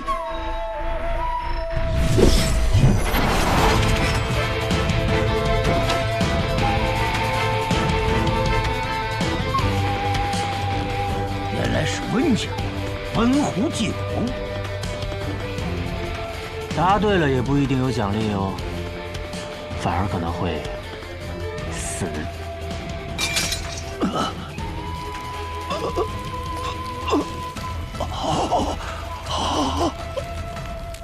你真卑鄙，竟然下毒！这话说的真好笑。哦，让温家的人不准用毒，就好比让剑客不准用剑。 都是耍流氓。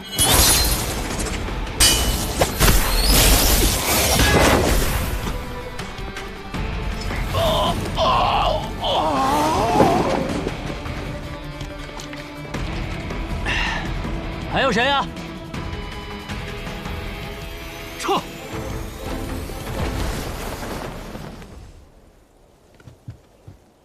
哦，这就走了？哎，舅舅，小白脸，伤着没有？我没事，舅舅。你怎么来了？你说呢？你家人知道你只听我的，特意让我过来带你回去。幸亏我跑来一趟，不然你就让别人带走了。哎，你这都是招惹了一些什么奇奇怪怪的人呢？我哪知道啊？难道是因为我调的酒太好喝了？玩够了没有啊？就像是喝酒，才刚品出第一口的味道，你说呢？哎，贫嘴小白李，让舅舅看看，来来来，呦呦呦呦呦！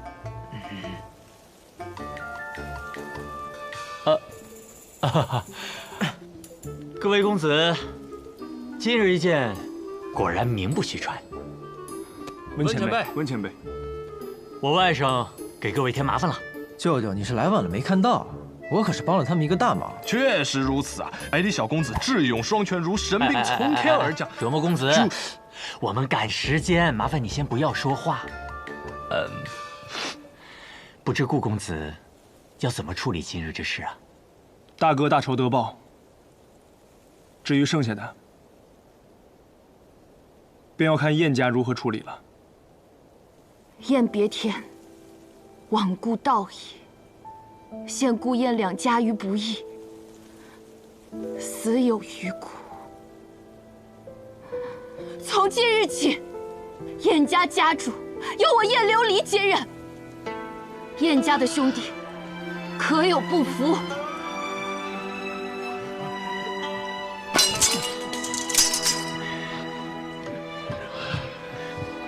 既然如此，那婚礼就到此为止吧。婚礼还是要进行的，只不过我不嫁你，我要嫁他。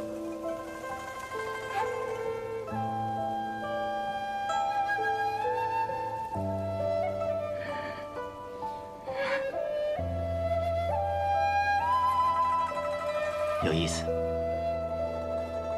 那既然没我们什么事情，便容我们先走一步。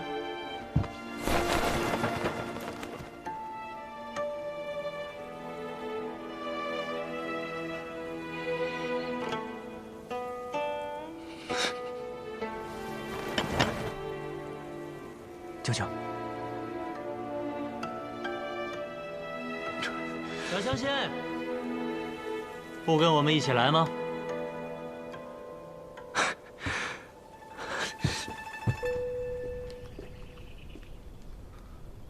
小姐，任务失败了。有负小姐。陈长老呢？我们遇上温家温壶酒，陈长老他……知道了。星儿，走吧。我还真以为这是座死城呢。怎么可能？顾家附近只是被燕家控制了而已。顾家事了的消息一出，大家自然就放心的出来溜达喽。舅舅，这次小白也跟我一起过来了，他刚刚出了很大的力，都受伤了，我让他先回酒肆休息了。放心吧，晚年自然会有人把他带回温家，休养休养就好了。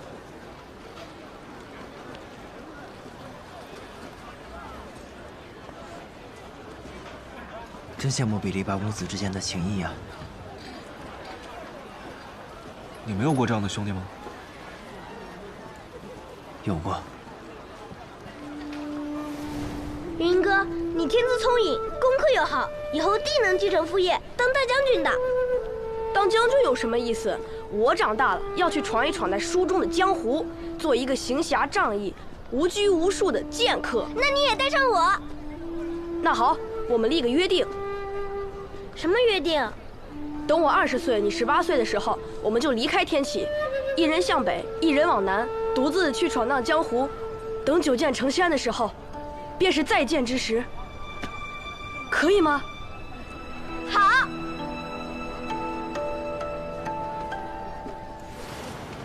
但已经死了。啊？我们自小在天启城一起长大。他是将军府独子，我乃侯府独孙。虽然差了一辈，可是年纪相仿。我们是很好的兄弟。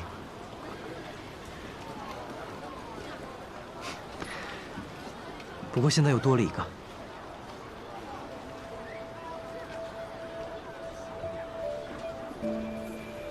舅舅，我还有个事情想请你帮个忙。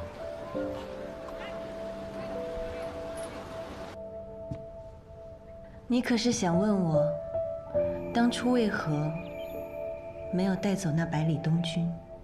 小姐明慧。当年北阙、西楚、南绝三国围攻北离，南绝退败，西楚和我们北阙亡国。父皇带我们退守天外天后，闭了死关修炼虚念功，以寻复国之计。而只有带回那天生五脉，助父皇修炼大成，我们北阙才有复国的希望。你今日应该也看到了，百里东军虽是天生五脉，但却并没有武学根基。所以，不错，虚念功太过强横，他这等半点内力都没有之人，恐怕难以承受这般强横的功法。若他折损，我们北阙将失去这唯一的天生五脉。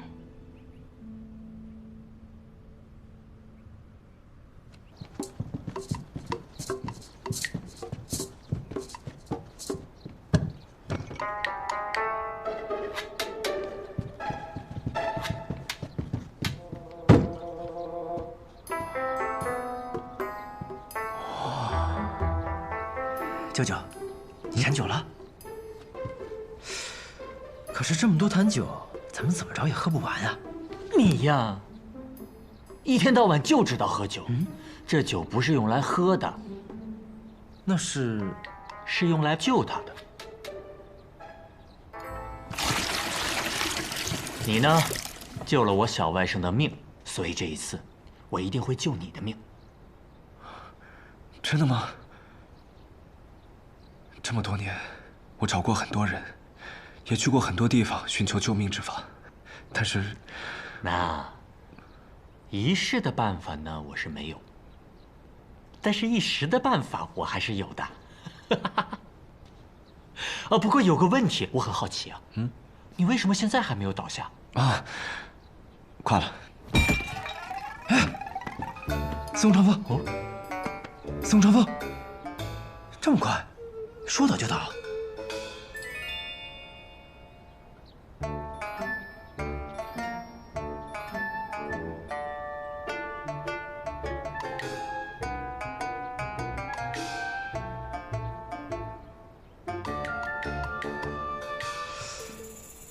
舅舅，你这里边都装了些什么呀？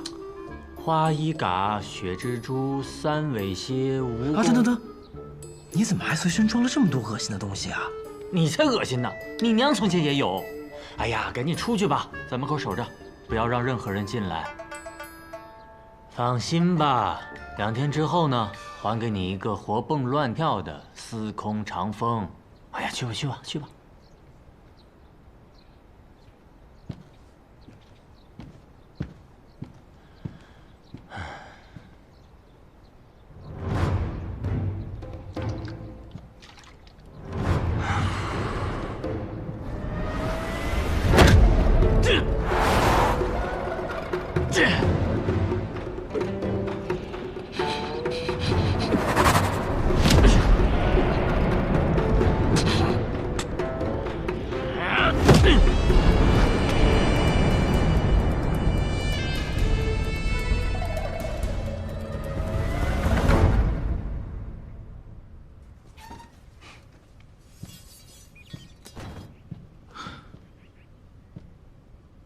小兄弟，怎么一个人在屋子外面喝酒啊？我朋友在里面疗伤，不方便打扰。哦，你是？那个鬼？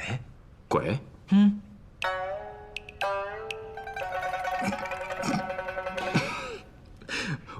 我是头一次听见有人这么叫他。他在我们那儿是头号美男，但是我觉得他不如我。哦。不好意思啊，不过上次多谢你放了我们。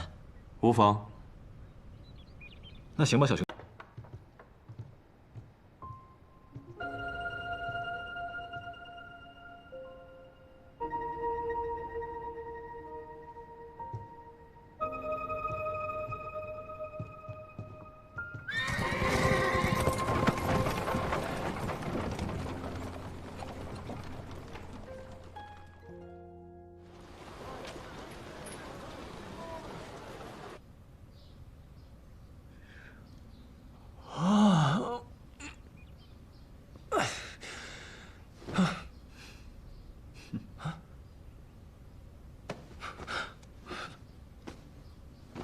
哟，醒过来了，来吃早饭吧。我这怎么回事啊？怎么回事？前2天你晕倒了，是我舅舅把你救回来的。你呢，可真是命大，认识了我，我舅舅可不轻易救人的。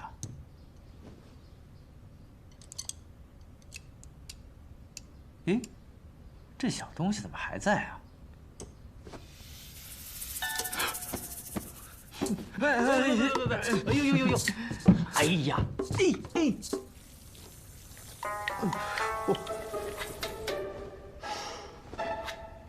不要命了你们！哎，宝贝，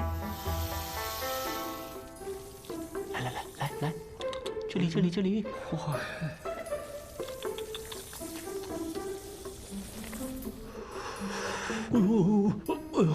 乖，舅舅，乖，这可有点恶心了。就是这些恶心的东西救了他的命。这，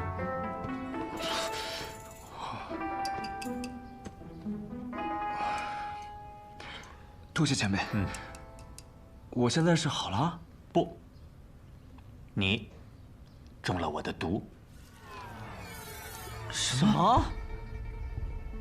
哎呦，我呢，之所以不轻易救人，就是因为我惯用以毒攻毒之法。为了压制你身上的旧伤，我给你下了5毒断肠，而这个毒，我解不了。不是，那现在怎么办啊？不能让他等死吧？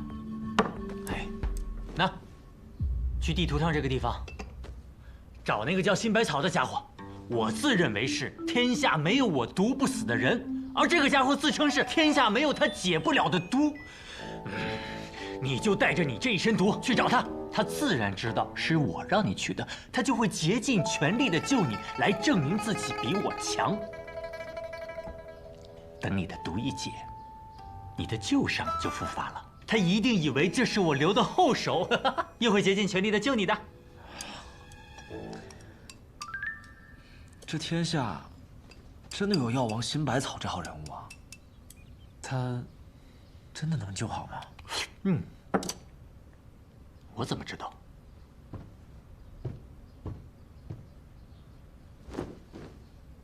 我是下毒的人，我又不是大夫。快走吧，你还有10日的时间。10日？10日之后5毒断肠就发作了，不到2个时辰就死透了，先从肠子开始烂起，很刺激的。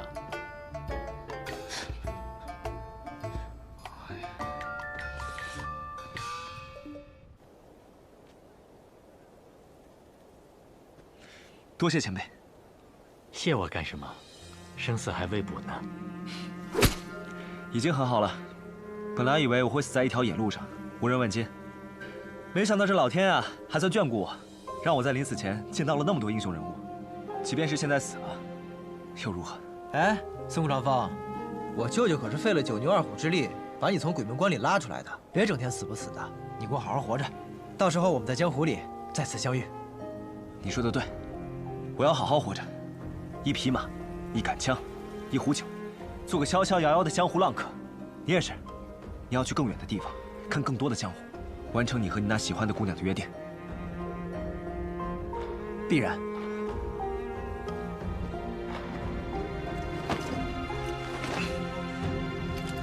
接着。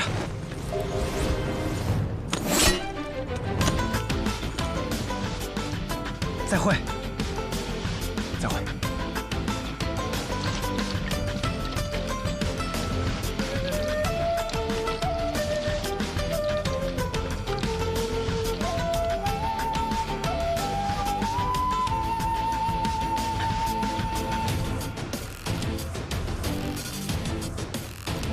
去！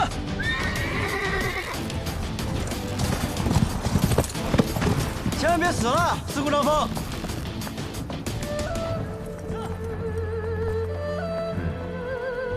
是那种应该死在江湖上的人呢。九九，你说我是不是也是那种能死在江湖上的人？嗯。呸呸呸，不是。啊，快呸呸呸。呸呸。那我是什么人啊？那种被爹妈乱棍打死的人。九九，我们打个商量吧。哎，不打。哎，我还没说呢。走。哎。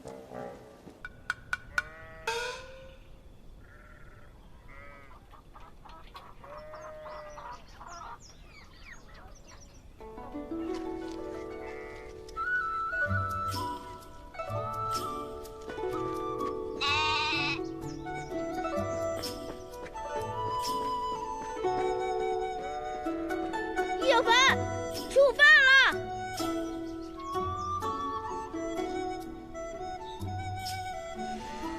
吵死了！哎，今天吃什么？别乱摸人脑袋，姐姐说了，摸多了会长不高的。你姐姐骗你呢，我会摸骨，我一摸便知道你本来就长不高，跟我摸不摸你没有关系的。呸呸呸！再这么说。 你今天的大白馒头可归我了。你天天这样睡，也不知道找个正经行当来做。你这样，以后会娶不到媳妇儿的。你小小年纪怎么说起话来像母亲一样？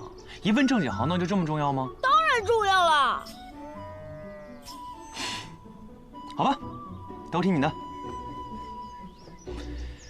看来我的确得去找份正经行当了。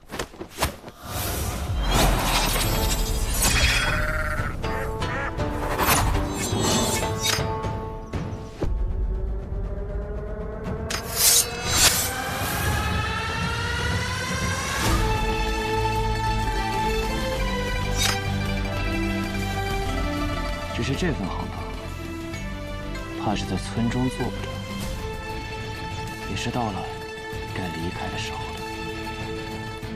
你必须给我回乾东城，不然你娘会给我下毒。我娘的毒还能毒得过你？我才不信呢！耐不住她会撒娇。我又不是不回去，我这不是想让你沿着路带我逛逛这江湖吗？不逛，没空。你那么闲，怎么可能没空？我哪里闲了？ 我可是毒菩萨，我忙得很。哎，再说了，4年一度的剑林就要开了，我可不想错过。剑林？什么是剑林啊？看你这么着急，可是个盛会？哦，整个江湖的剑客，磨剑4年，就在等待剑林开启。你说是不是个盛会？哈哈。娇娇。 你最疼我了，对我最好了，我给你酿酒喝。嗯，去，少来这套。我问你啊，你娘有没有教你什么武功？没有，但我娘找了个师傅，教我习拳。哎呀！哎，好了，回来。什么师傅啊？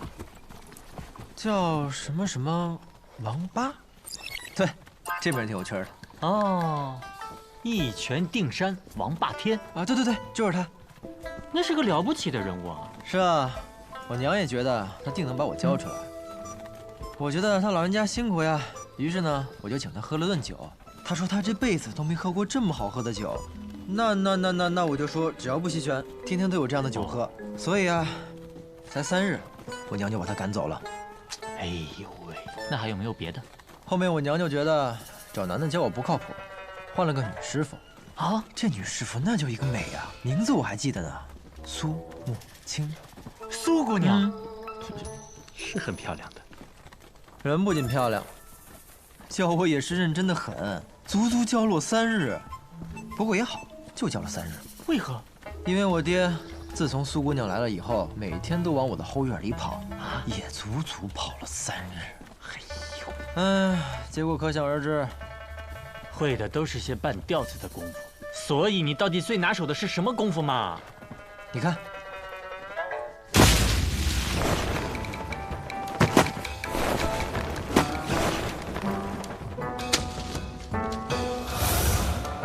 怎么样？哼，连你都嫌弃吧？走。哎，舅舅，舅舅，舅舅，舅舅，你这是要去哪儿啊？回乾东城啊，那条路近。你别闹了。我那招不厉害吗？这不就是你父亲的轻功3飞猫吗？什么叫3飞猫啊？我这叫3飞燕。你可别小看我这招啊，逃跑最厉害了。哼，哎呀，别啊，舅舅。之前是我年少不更事，但现在我洗心革面了。我发誓，这次是真的。我承认，之前我的确不喜欢习武。一来呢，是觉得打打杀杀没意思；二来你也知道，叶将军和云哥死了，爷爷不希望我走上叶家的老路。但是我这2天看到了北离八公子，看到了那血淋淋的刀光剑影，我就不禁问自己：如果我的兄弟遇到了那样的事儿，我能守护他吗？我能像北离八公子一样，拔出武器，与他并肩作战吗？舅舅，江湖上，你最钦佩的人是谁？那自然是李先生。哪个李先生？这江湖提起李先生，说的就是那一个人，一剑飞仙李先生。那一年我19岁，有幸在天启城亲眼目睹了那来自天外飞来的一剑。从男爵来的5名绝顶剑客下战书挑战李先生，他们想用车轮战，而李先生却只用了1剑。也就是从那天起，男爵人再也不敢在北离面前言剑。那一年的5榜首甲自然也是李先生，但是李先生把5榜给撕掉了。哈哈哈哈哈哈哈！世俗5榜也配评价折世仙人。这么潇洒呀，难怪说北离习剑，男爵练刀，原来是不肯练剑了。身为北离人，哪有不练剑的呀？我年轻的时候也练过剑。你还练剑？你不是练毒吗？我在剑上抹毒。干嘛？有意见？没有。唉，好，那我决定了，我要练剑。你练剑？你有剑吗？你就练剑？剑林剑林，能没剑吗？哦，好啊，原来在这儿等着我呢。哎，小百里啊，行，是时候给你弄一把好剑了。真的，舅舅？我宣布，舅舅，你在我心中的地位已经超越我爹了。哦，你爹本来就没什么地位，倒也不至于。上马，赶路，进，下，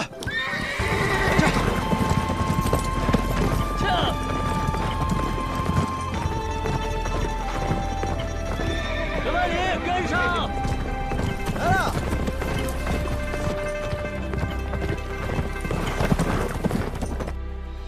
怎么，不是你说让我去找个正经行当来做？现在我要去了，你怎么反而一副不开心的样子？哼，我才没有不开心呢，是你看错了。也是，你是个有本事的人，可以去城里谋个武官做，就能顿顿吃白面。到时候，村子里的老人们都中意你，带着自家姑娘来与你结亲，你就能选一个最漂亮的娶回家了。对了，叶小凡，你觉得村子里哪个姑娘最漂亮？陈姨吧，婀娜多姿，风靡的很。我说的是姑娘，陈姨她都不是姑娘了，她都有男人了。那你替我选一个。你看我姐怎么样？村子里的先生们都说我姐姐是美人胚子呢。你知道美人胚子什么意思吗？什么意思？所谓的美人胚子，是指现在还不是美人。啊？更何况，我已经有婚约了。哦，什么？你已经有婚约了？什么时候的事？在我很小的时候，我们就定了亲事。只是如今，已到了成婚的岁数，我还流荡在外，也不知他是否心有所属了。那你怎么不去找他？会找他，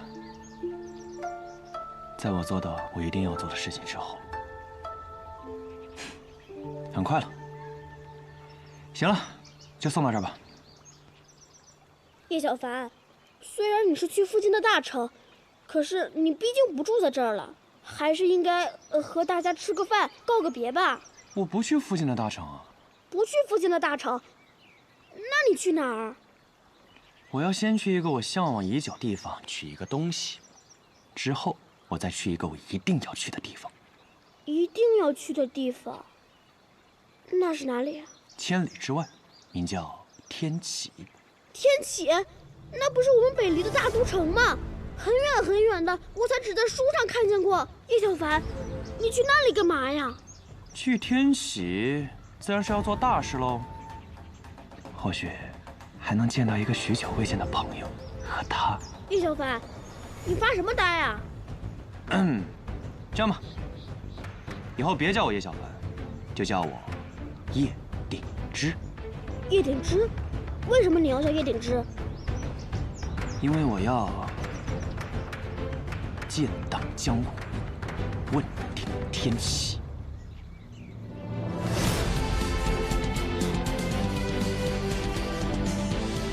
好好练我教你的剑，多练几年，以后村子里所有的人，你来保护。叶小凡，你先别走，那我以后怎么找你啊？到时候我名扬天下，你出闯江湖，你说你是叶小凡，我来找你。好。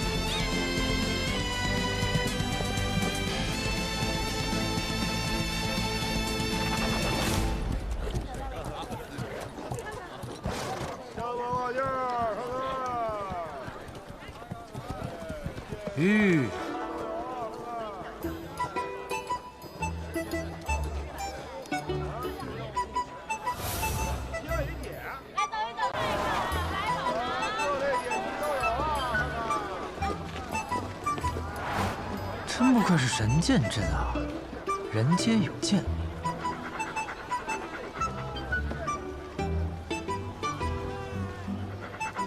就连狗都有剑。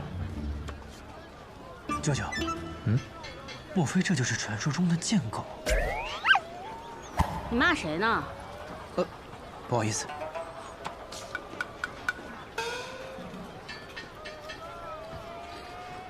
剑狗？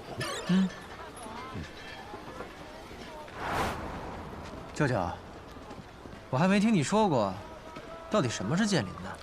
剑林，顾名思义，就是巨剑成林。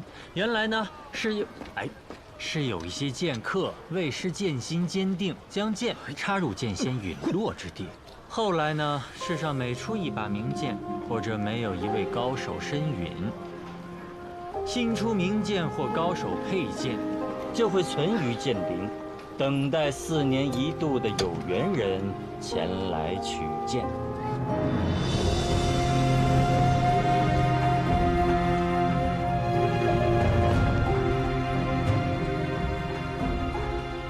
这个人这么眼熟？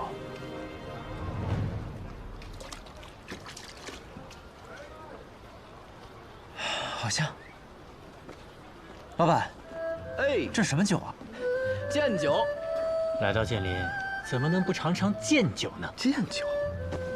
老板，满上。得嘞。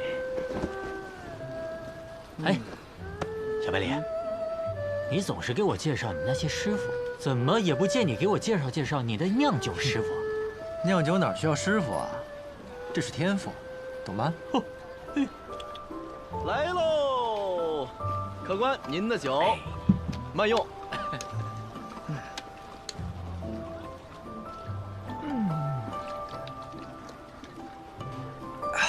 好烈，入口如利剑割舌，凛冽锋锐，果如其名，好酒。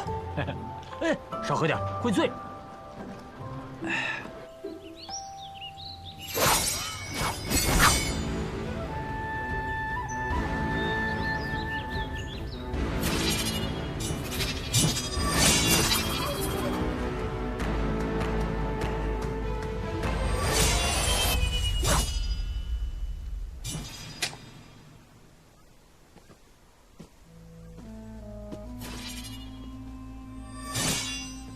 舅舅，你说咱们都走了这么久了，这山林怎么连个尽头都没有啊？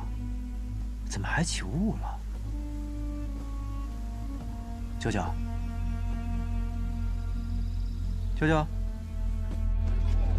舅舅，舅舅，这是奇门遁甲之术。刚才那里啊，是平日里也能涉足的剑林外围，而这里才是真正的4年一开的剑林。好壮观啊！世上呢有2个铸剑大派，一是剑心种，2是明剑山庄。看来今年是明剑山庄所壮啊。说起来，你跟剑心种还有8千里外的交集呢。什么交集啊？我怎么不知道啊？雷梦莎，她娶的可是剑心种种主李素王的女儿，星剑传人李新月。这江湖说大也大，说小可真小啊。既然诸位来此，都是为了取剑，那魏某也不想多说废话了。仙乐，起！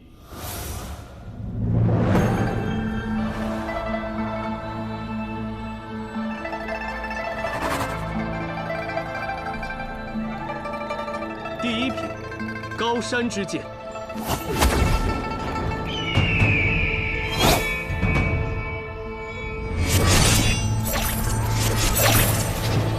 诸位，请吧。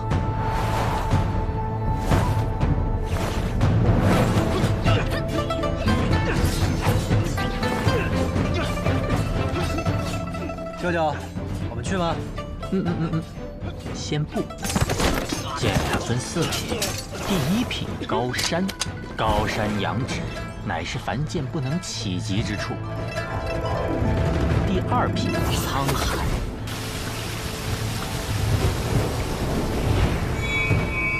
百川归海，无边无际，乃是造100把高山才能求得之剑。沧海剑，诸位，请吧。第3品云天，沧海之上9天凌云，傲视万物，乃是万中取一的存在。第4品仙宫，9天之上仙宫所藏，乃是真正的天外之剑啊。至于剑灵有没有，那得看机缘喽。那凭舅舅啊在剑上的本事，取一把沧海那是没有问题的。怎么着也得云天吧？那就得用毒喽。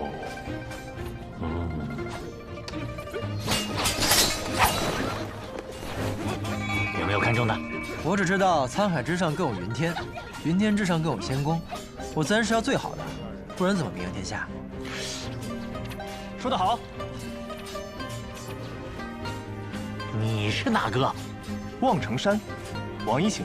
哦，吕素贞的弟子啊，且不说他说的好不好，就他这副妄图一步登天的野心，要为难死的舅舅我。哎，诸位先生，恕我直言，这剑还是要自己取得好。我说老哥，你说什么？让谁取剑啊？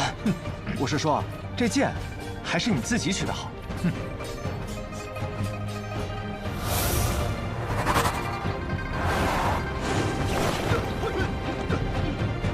你看他那样，指定上去2、3下就被人揍趴下。难不成这一次真的要空手而归？温先生不必着急，我倒是觉得这位小公子或许能获得一柄好剑。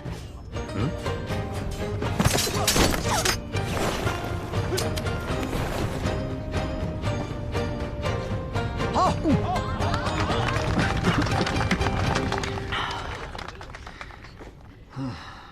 你小子不会喝醉了吧？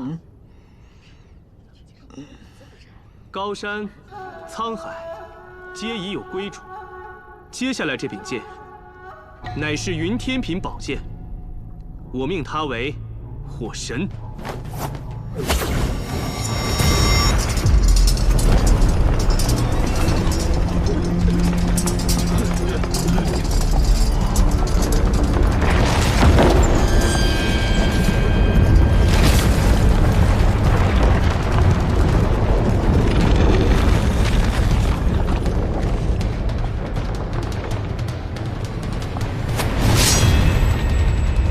剑仙对战时折断的暖剑，99玄阳。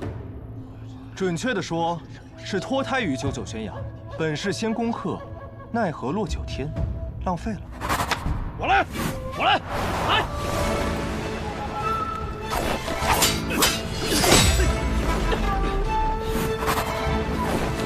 别碰我的剑！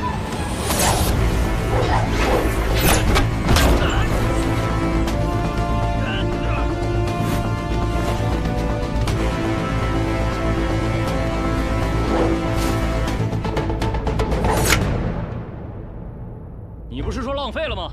表里不一。那要看剑在谁手里。剑本无品，用剑者正直。这剑怎么会飞？这是望城山的御剑术，不仅是剑术，也蕴含着望城山的秘法。小小年纪这样的修为，应该是望城山本代弟子的魁首啊！哎，我看你是真醉了吧？这是剑酒，跟一般的酒不一样的。望城山山主吕素贞座下手徒王一行前来取剑，诸位。唯一一把云天，无双城不来取，难道？哼！小生我无异于更高品级的剑，这柄正适合我回去送给小师弟。诸位，承让了。太高见识了，最高品级的剑。是啊，无双城还没动，这次真的有。第4品，仙宫之剑，乃天外飞来，还请仙人赐剑。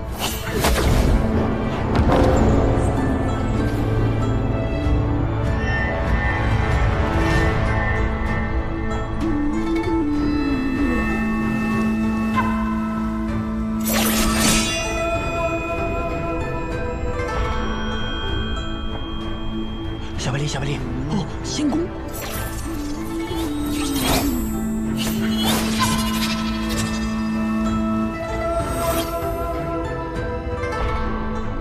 好像。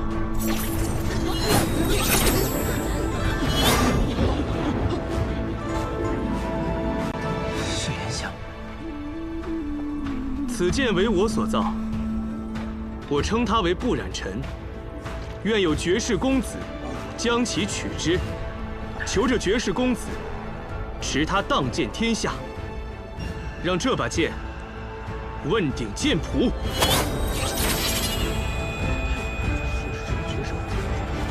此剑好，此剑我要定了。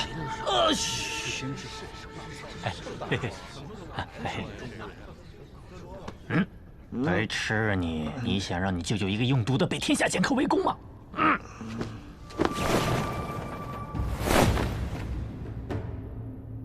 无双城宋彦回特来求见，谁来赐教？谁敢跟无双城抢东西？我。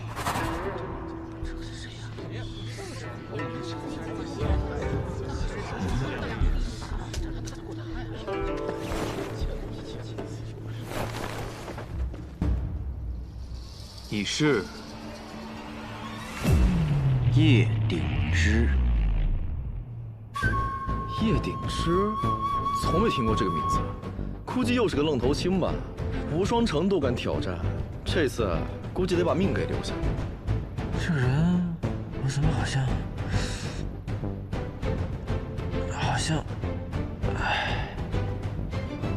好像怎么也记不起来了呢？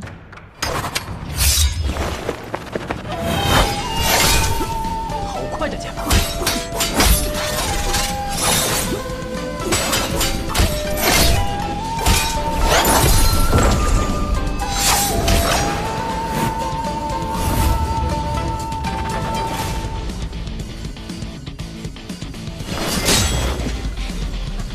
天生剑法果然不错，但我更强。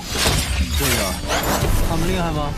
目前展露出来的都是金刚凡境修为，不同的是，无双城这一位已经黔驴技穷，而这位叶鼎之可未尽全力啊！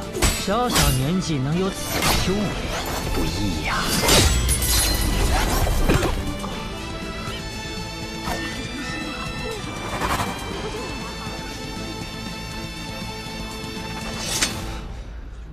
宋某技不如人，承让。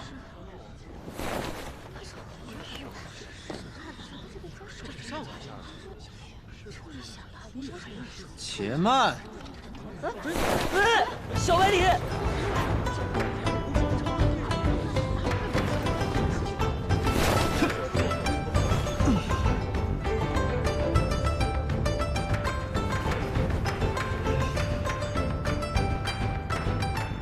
我也要取剑。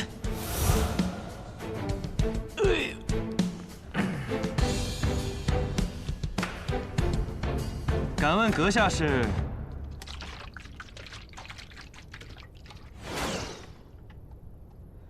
百里东君。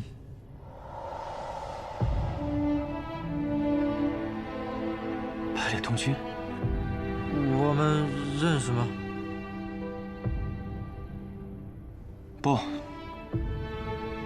不认识。那你不是要取剑吗？那你的剑呢？我的，对啊。小公子，见见你。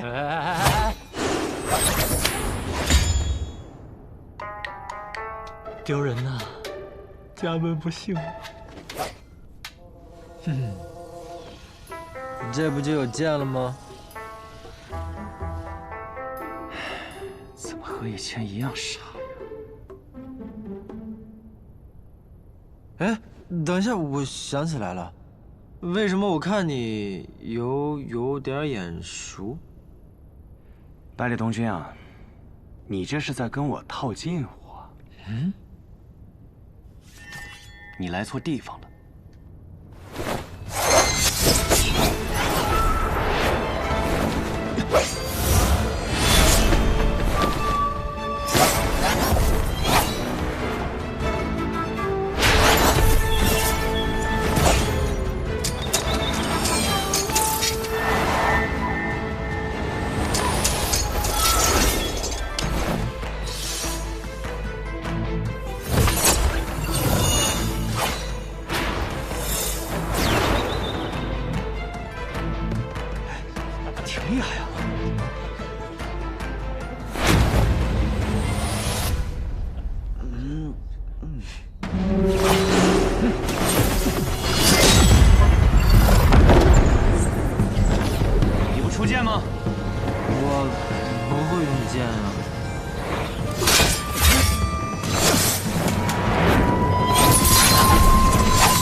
看起来你不是我的对手。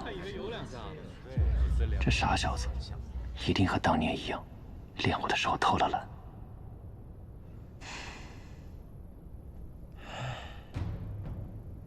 剑，我会剑术吗？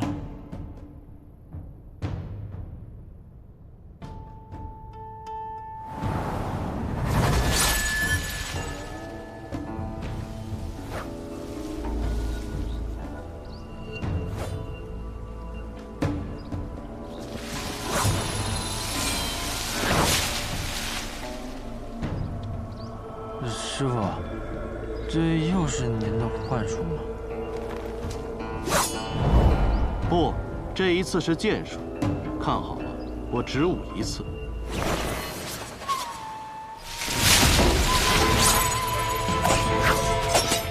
我有一剑，能称绝世。何为绝世？天上地下，过往明天。再无此一人，再无此一剑。若再有此人，再有此剑，当幸百里。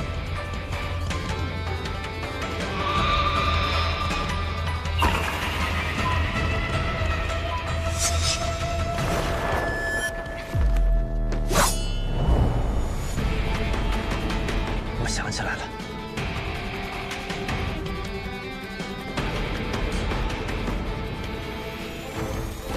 我会剑术。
为何只有剑，没有歌呢？可惜唱歌的人已经死了，世间便只剩下这一剑。问道于谦，当年西楚儒仙古臣咏歌，剑仙古墨执剑，于西楚最后的城池洛桑城城头，以一剑一歌对阵9000破锋兵，直至力竭生死。最后洛桑城破，西楚亡国，这套完整的剑法，自然也就失传了。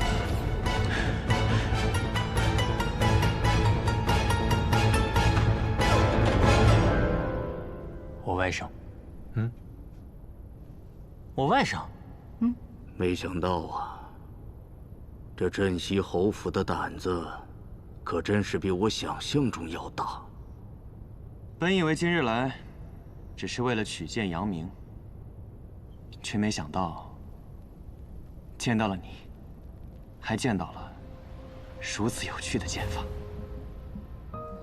酒，我的酒呢？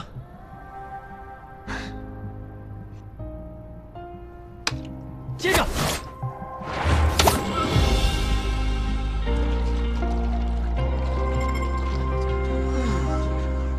定是好酒。如此畅快。兄弟，借酒一用。干！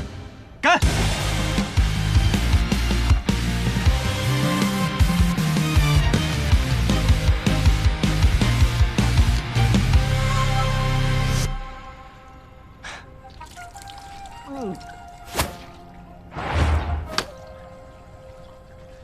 痛快！成剑九九天，竟然还真有歌呀！茫茫去不还，自歌云霄里，奏吟3万堪。仙人在我心中，今日只吟至此处。